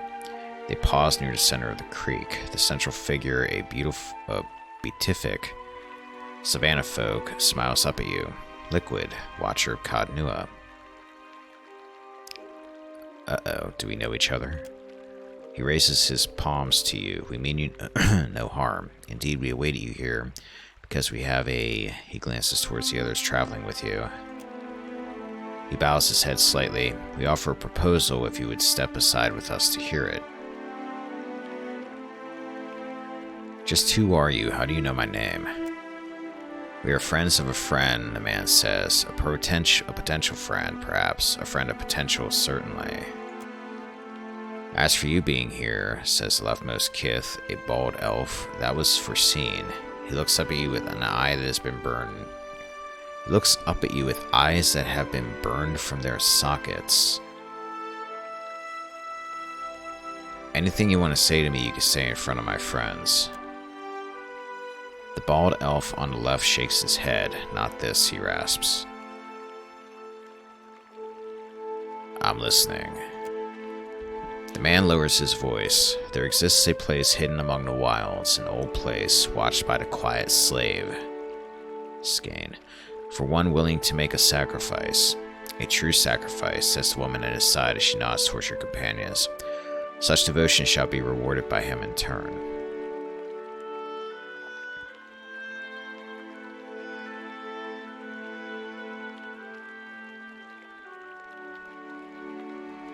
What kind of sacrifice? You want me to sacrifice one of my companions? I'd never do that. The woman smirks. So be it. Then you will not see us again. Watch as you will. The central man bows his head slightly and the trio back away. They fade into the jungle.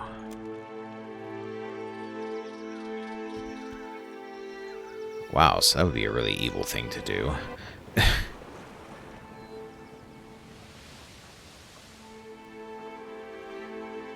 I've kind of wondered if you could really play this as an evil character.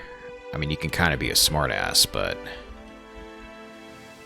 I mean, be really evil.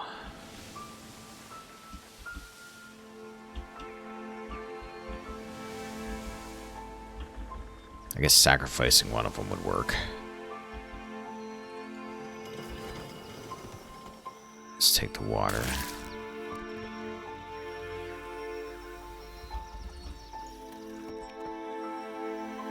Fruit.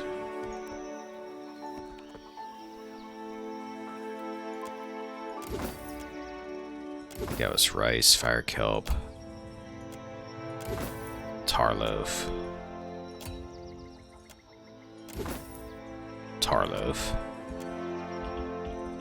and nothing else here.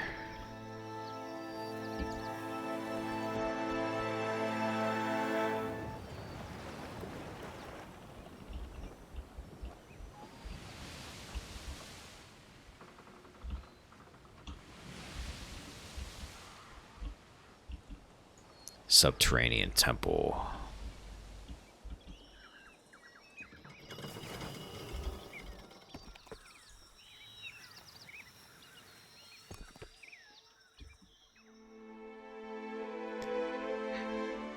After traipsing through a barren desert for several hours, you come upon an Engwithan ruin in the center of a clearing.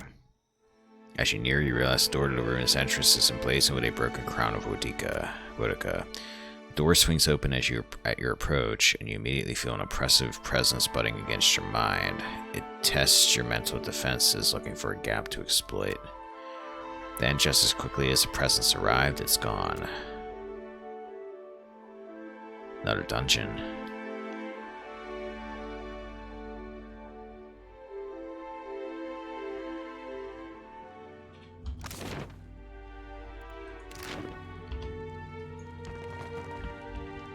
Something feels queer in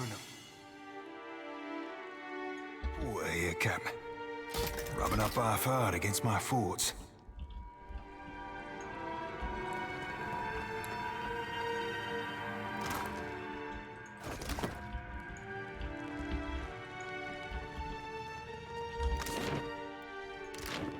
I've got it.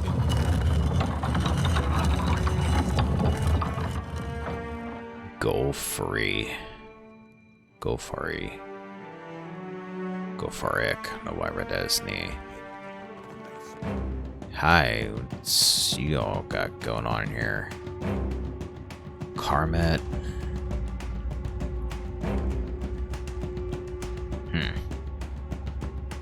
Wonder if you guys are tied to something else. Let's go. No one knows. Alright, you're going to missiles for this one. There's no spirits here. Sodi, back up.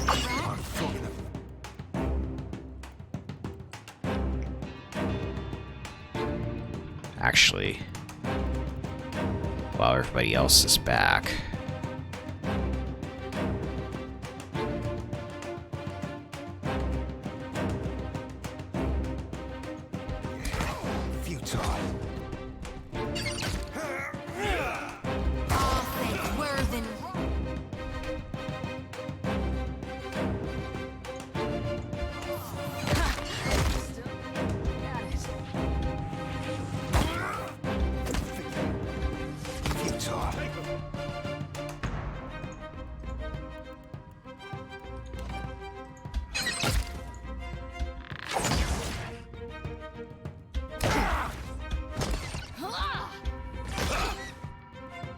alright, Adir, get down here and help her. Nope, you get back. Don't get yourself toasted. Holy crap, that spell is impressing me. Let's go. This thing isn't doing the job.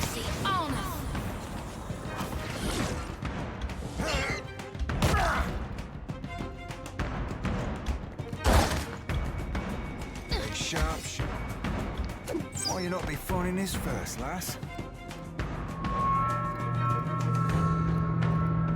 Okay, they weren't that bad.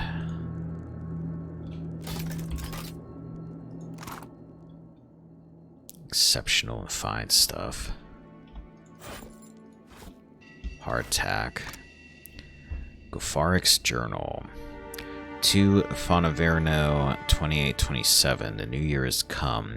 The time for reflection, beginnings, and endings. Here I am, an aged man of 60 years, retired from the services of the Steel Garrote. I have no family of which to speak. No tethers bind me to this life, but those that bind me to my brothers in the order. In a tradition of the new year, I wonder, will I spend my twilight years of swift decline, waiting only to feel the pallet night's touch upon my cheek? No. For decades, veterans of the Garrote have traded us tales of a legendary mace said to be blessed by Woedica herself. What I would give to behold but one thing touched by the hands of the exiled queen. I will embark on my final quest. I will gather my brothers, find a mace, and with it a pride that will buoy me to the end of my days. So be it. 1 in Prima 2827. Long we have journeyed, my brothers and I. I begin to wonder now if this was a fool's errand, an old man's last grasp at the glory of boyhood tales. We left Adir in good spirits on a boat bound for the Deadfire. One good cheer has fled, yet still we are on this cursed boat. Where legends a lie, cud for old soldiers to chew, fodder for talk of remember when in the good old days. I wake in the night thinking I have heard the sound of Wymark's familiar drunken stumbles into the barracks. But it is only the groan of the ship or a deck door swung open and slamming in the wind. I miss the comforts of the Garrote's lair, a roaring fire, strong beer, a tale or two among friends.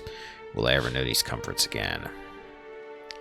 17 Majestu 2827. The tide has turned in our favor.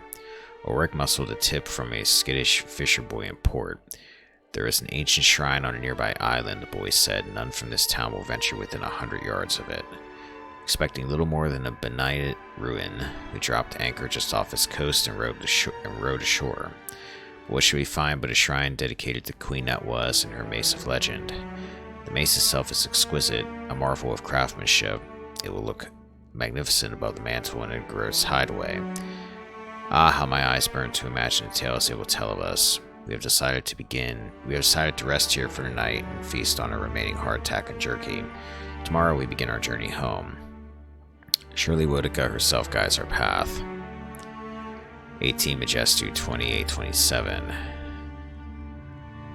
I cannot remember the last time I slept so well. Not on the boat, not in the barracks, not even in my own bed as a boy. Perhaps it is the presence of the shrine that soothes me. Indeed, these past few hours I have known only the peace a man might find in communion with his God.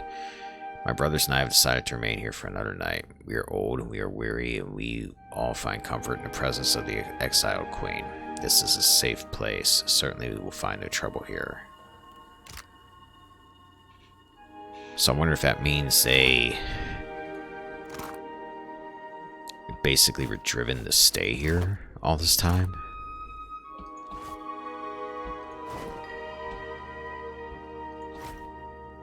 Because our mind was probed when we were coming in. Interesting. What did you find, Ishi? A cave-in has rendered this doorway impassable. Storm toxin. Some money.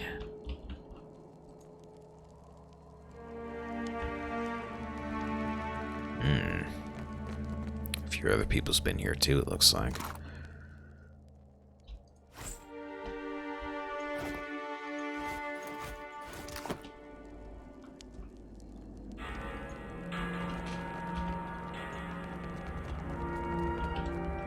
There's the maze.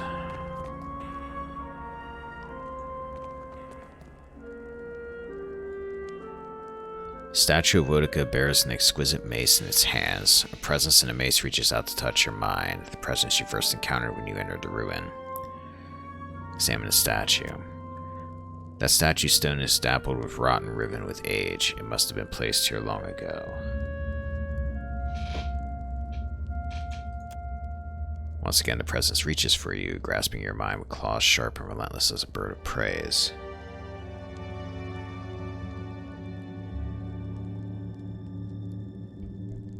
Oh shit, Mr. Bot. I need to remember that. Wanna become famous. I'm gonna ban that phrase and then it should just auto get rid of all these bots. Whoever's programming these bots isn't smart enough to actually change their script all the time. They keep using wanna become famous. And actually I have learned a couple places that the bots have been really crazy lately. So, yeah, once I get that bot figured out, my own bot, I'm going to be taking these guys out automatically.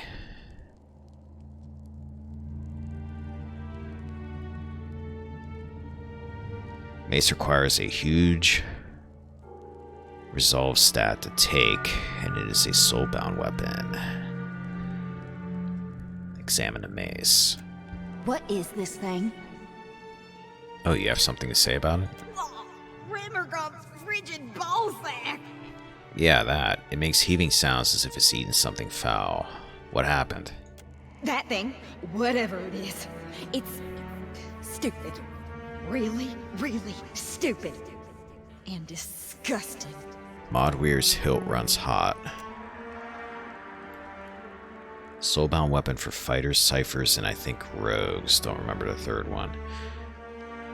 Might be good for a deer. A deer doesn't have a soulbound weapon yet. Step away from the statue for a minute so I can look and see what my resolve is. Turn away from the statue, not keen to meddle with a malignant presence you don't understand. 12.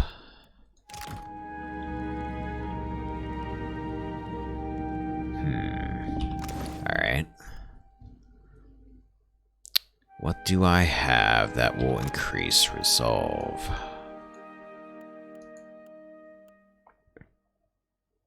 Boots of the Stone are giving me +1.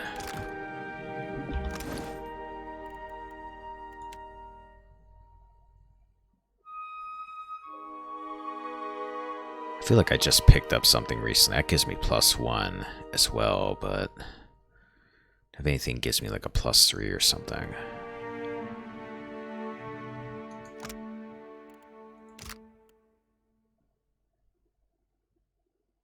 Potions buffs to reach high resolve requires a watcher only intellect of 14 and resolve 15. Okay, I'm good on intellect. I gotta get 3 resolve points.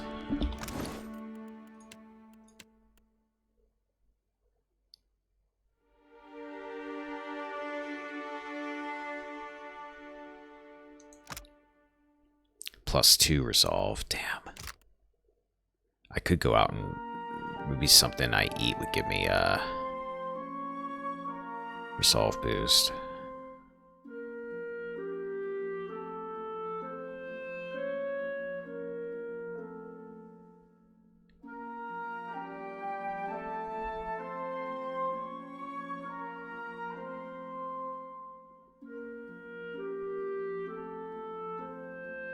Here we go, Ripple Sponge.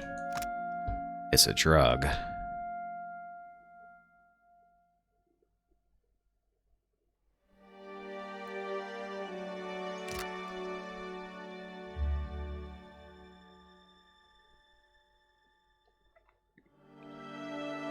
Yeah. Sometimes you gotta do what you gotta do. Huh?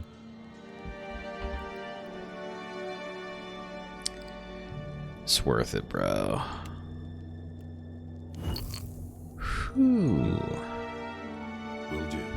Grab the mace.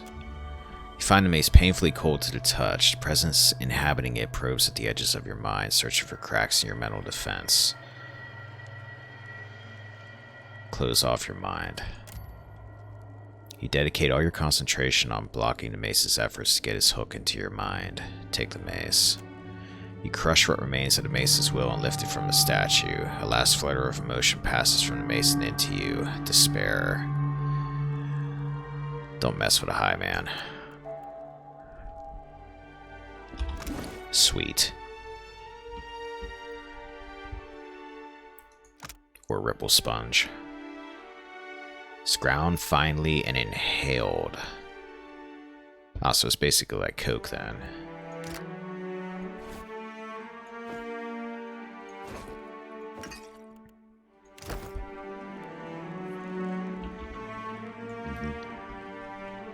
Something I can do.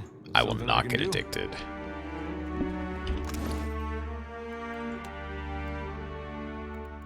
Weapons. A deer. May I have something for you, buddy. Ooh, that's a neat looking weapon. Magistrate's Cudgel. Exceptional. Marked for 30 seconds on scoring hit. +10 accuracy against targets affected by judged effects. Binds with Cypher, Fighter, Monk. I want to read this because I want to know about what this deal is. Excerpt from Charter regarding the establishment of municipal domains and the appointment of their respective magisters under the right and natural guidance of the Furkonging. Divinely appointed ruler of the Emperor of Adir and beloved of Wotica. Long may you reign. Penned by Swin with Sinmerdu, agent of the court. Let it be known that enclosed with this document bearing the seal of the beloved Furkonging is the instrument with which the document speaks. In light of the recent misguided rebellion of the Deerwooden colony, the Imperial Ministry sees fit to coalesce the functions of the Colonial Court of Judges into a single office. Hereto, the officer of the court shall, with the full authority of the Imperial Ministry, assume the rank and privileges of the magistrate of the court for a term of office to be determined by said ministry.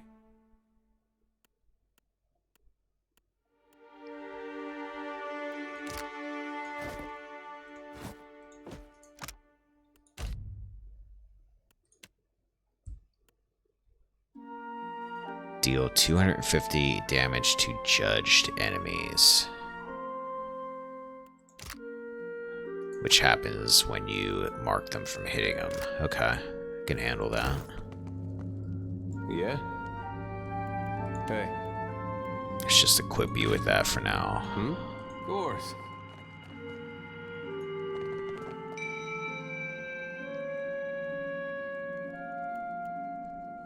Hey. Ooh, that thing casts off a light.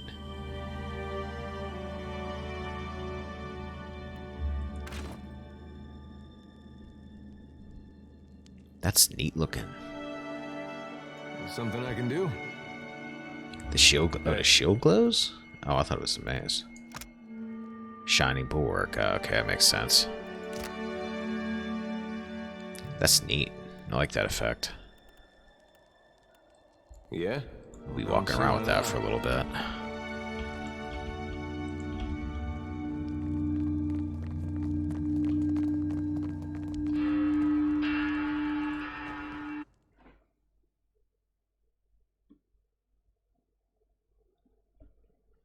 Alright, I got about 20 minutes left.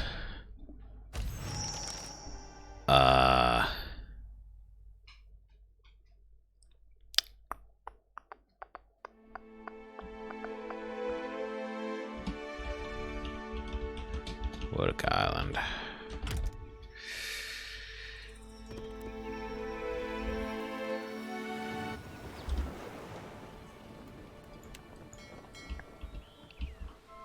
Let's clear up a little bit more of the map.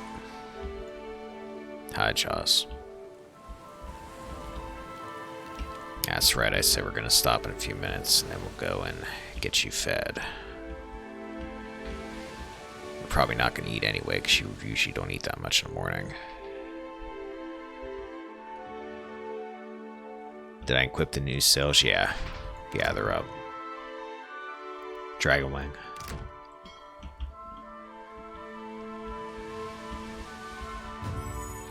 Mortar's Wrath.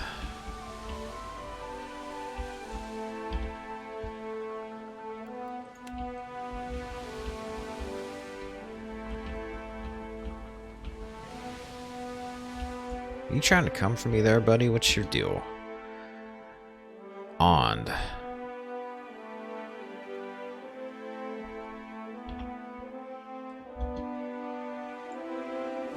Oh, you do want to go. 7th level fighter.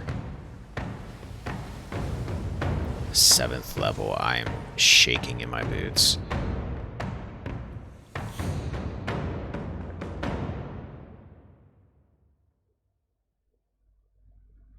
Could use some supplies.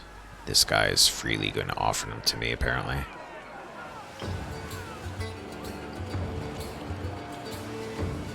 What is this on the deck? Wolf Companion.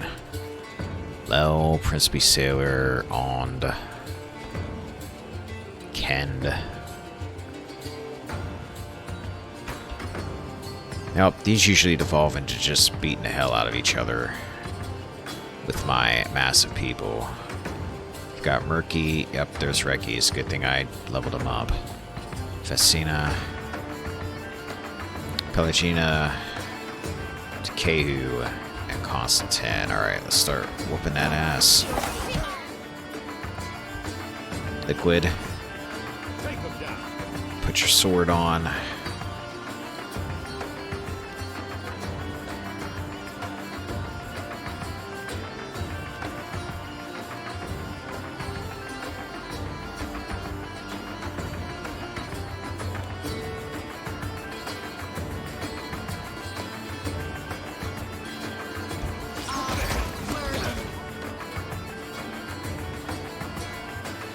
Actually, I should have just lost one of those fireball spells over there. No, that's a little bit safe for that wall of thorns. Alright, let's try... Nah, short range.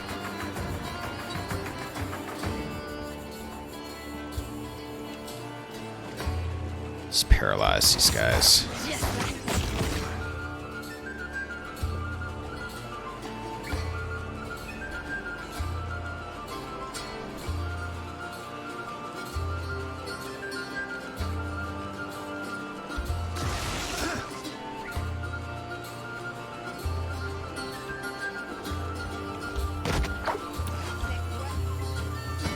Oops, Seraphim, get out of there. There's freaking thorns everywhere.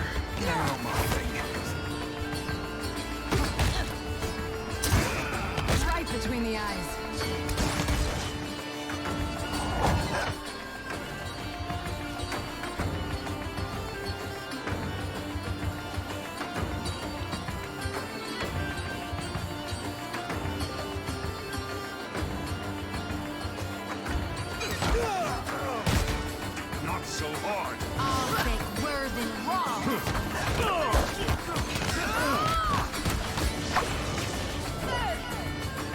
This is a massacre.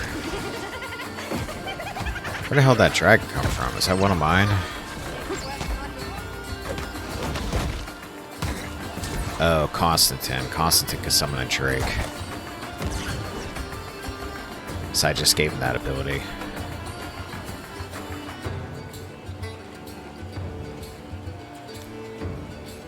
So what the hell is that dragon doing there? Alright, Triumph of Ond. Purple Fox's colors. Colors of the wayward pirates, the Purple Foxes. While they dreamed of returning home to the White that wins, they met their fate in the Deadfire. Oh, I'm from the White that wins.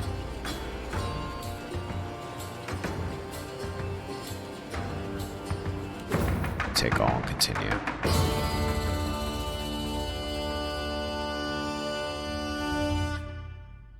I like wiping out pirates. Those ship-to-ship fights are fun.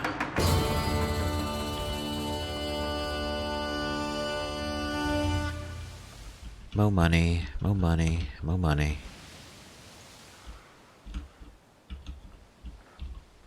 Alright, we're gonna sail off into this direction, clearing off more map as we go.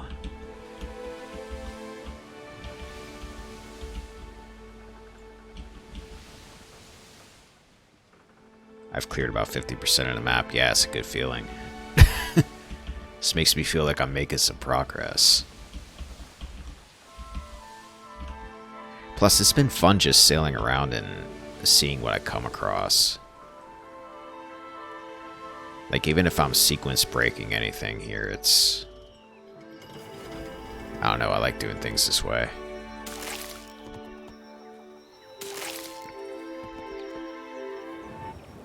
Oh, what's this? On a dare to Temptress and no battleground. It's another fight. Got time to do this.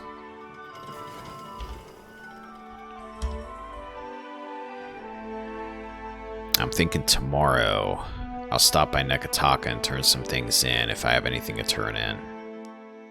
I think I do.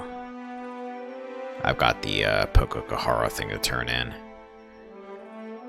And then we'll just keep making our way up. We'll see what all this stuff is up here.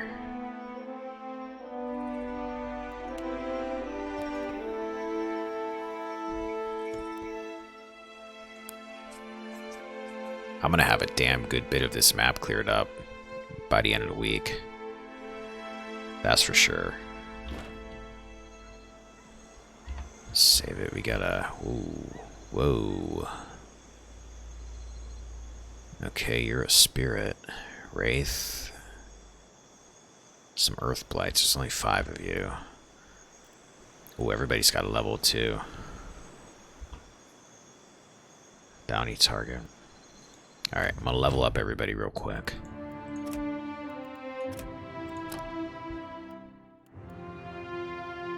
Power Strike.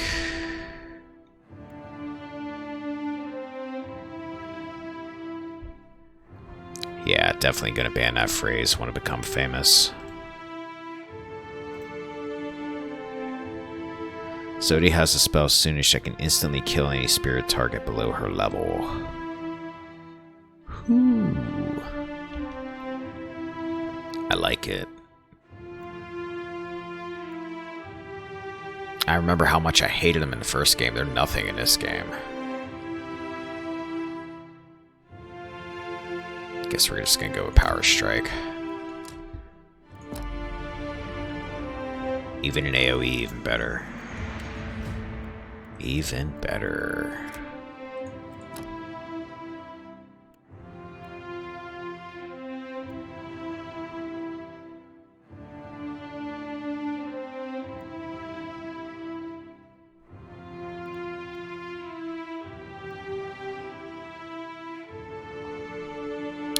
Empowered attacks and gain increased damage. I'm gonna go with that.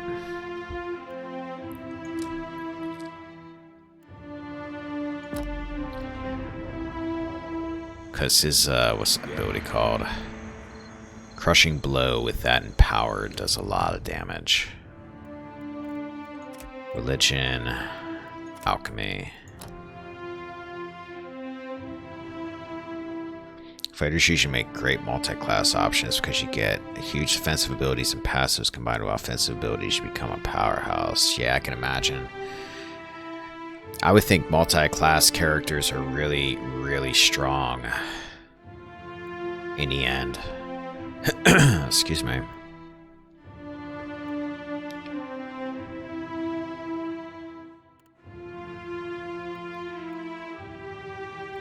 The 8th row.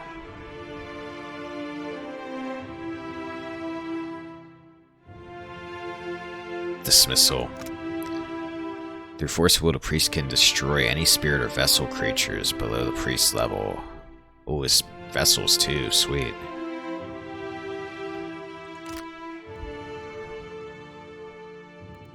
Yeah, we'll grab that when we get a chance.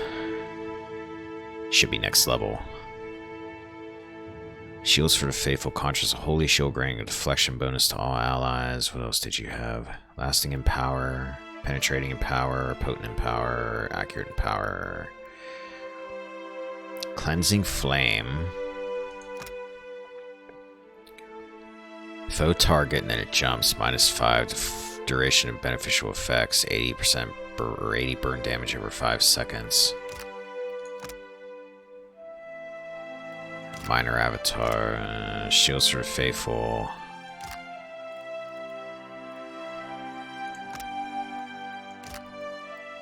Let's give you this in case for some reason using Storm of Holy Fire is a bad idea. I'll give you a backup spell. If everybody's too close together or something. Let's give you Stasis Shell, Complete Self. When a Cypher critically hits with a Cypher spell, there's a chance to recover some of the focus. When a Cypher kills an enemy, a nearby enemy may become frightened.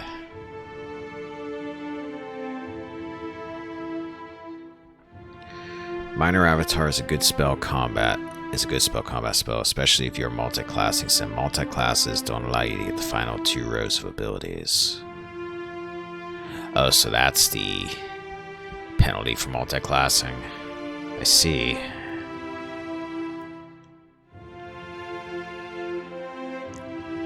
That's why I was reading about single power barbarians, because there's something in these bottom 2 rows that's really good for liquid. Apparently. For the setup I've got going with them. Yeah, I'm gonna give you this thing to frighten this guy as you kill.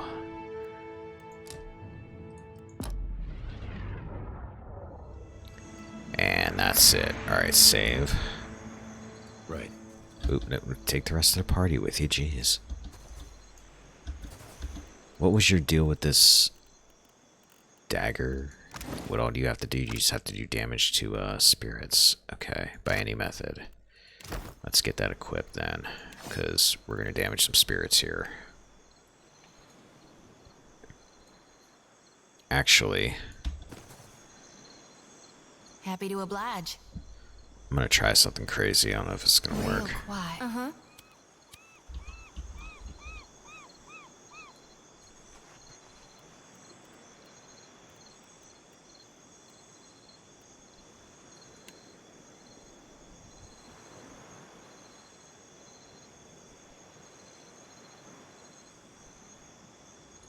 The shadow comes to muddy the light. Don't get too close. I thought you could get a little bit further away than that. Thick, worth and raw. Alright, now get the hell out.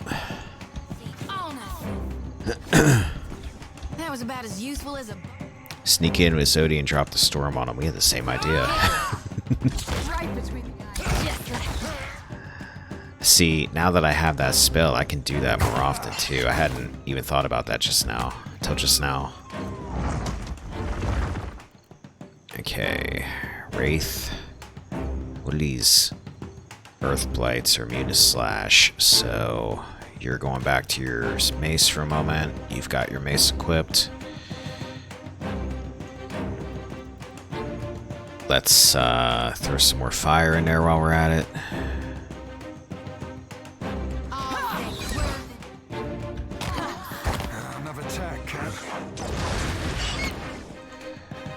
Finn. These guys should be going down. Go stab that Wraith. Or stab her. That works too.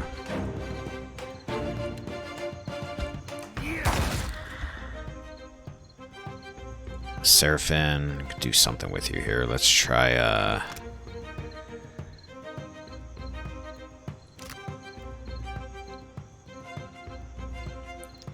these things are going to be dead for you. Ready to get a chance to do anything. Let's try, detonate on this earth plate.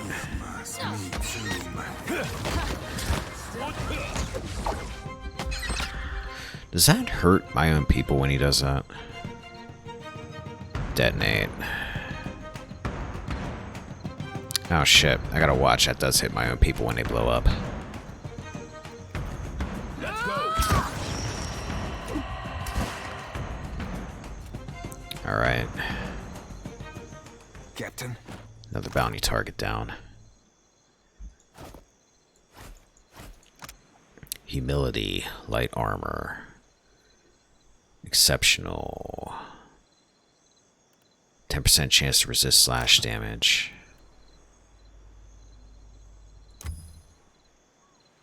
10% chance to resist crush or pierce. Sodi, what do you have equipped for armor? 9. 7. There's people on the ship that use light armor. Kehu's one of them.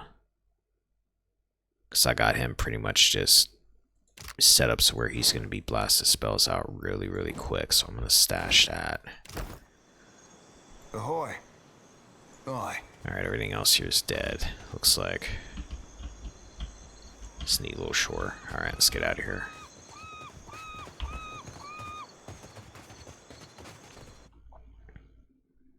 I think there was something else on this island to grab real quick.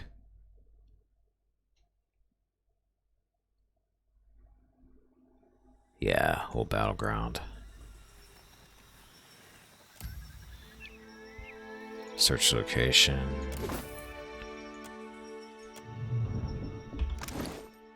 Shoot dagger at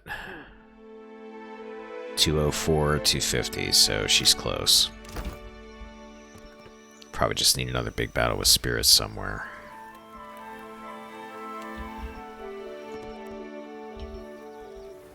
Alright, let's sail this way.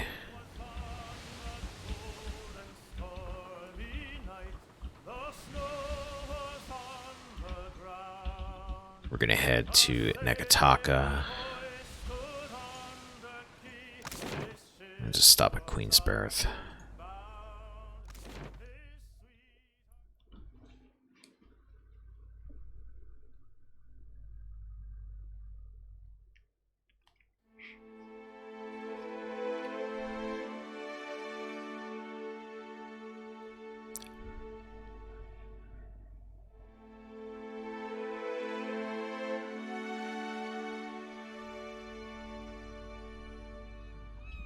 And with that... If I collapse, just drag me on a rope.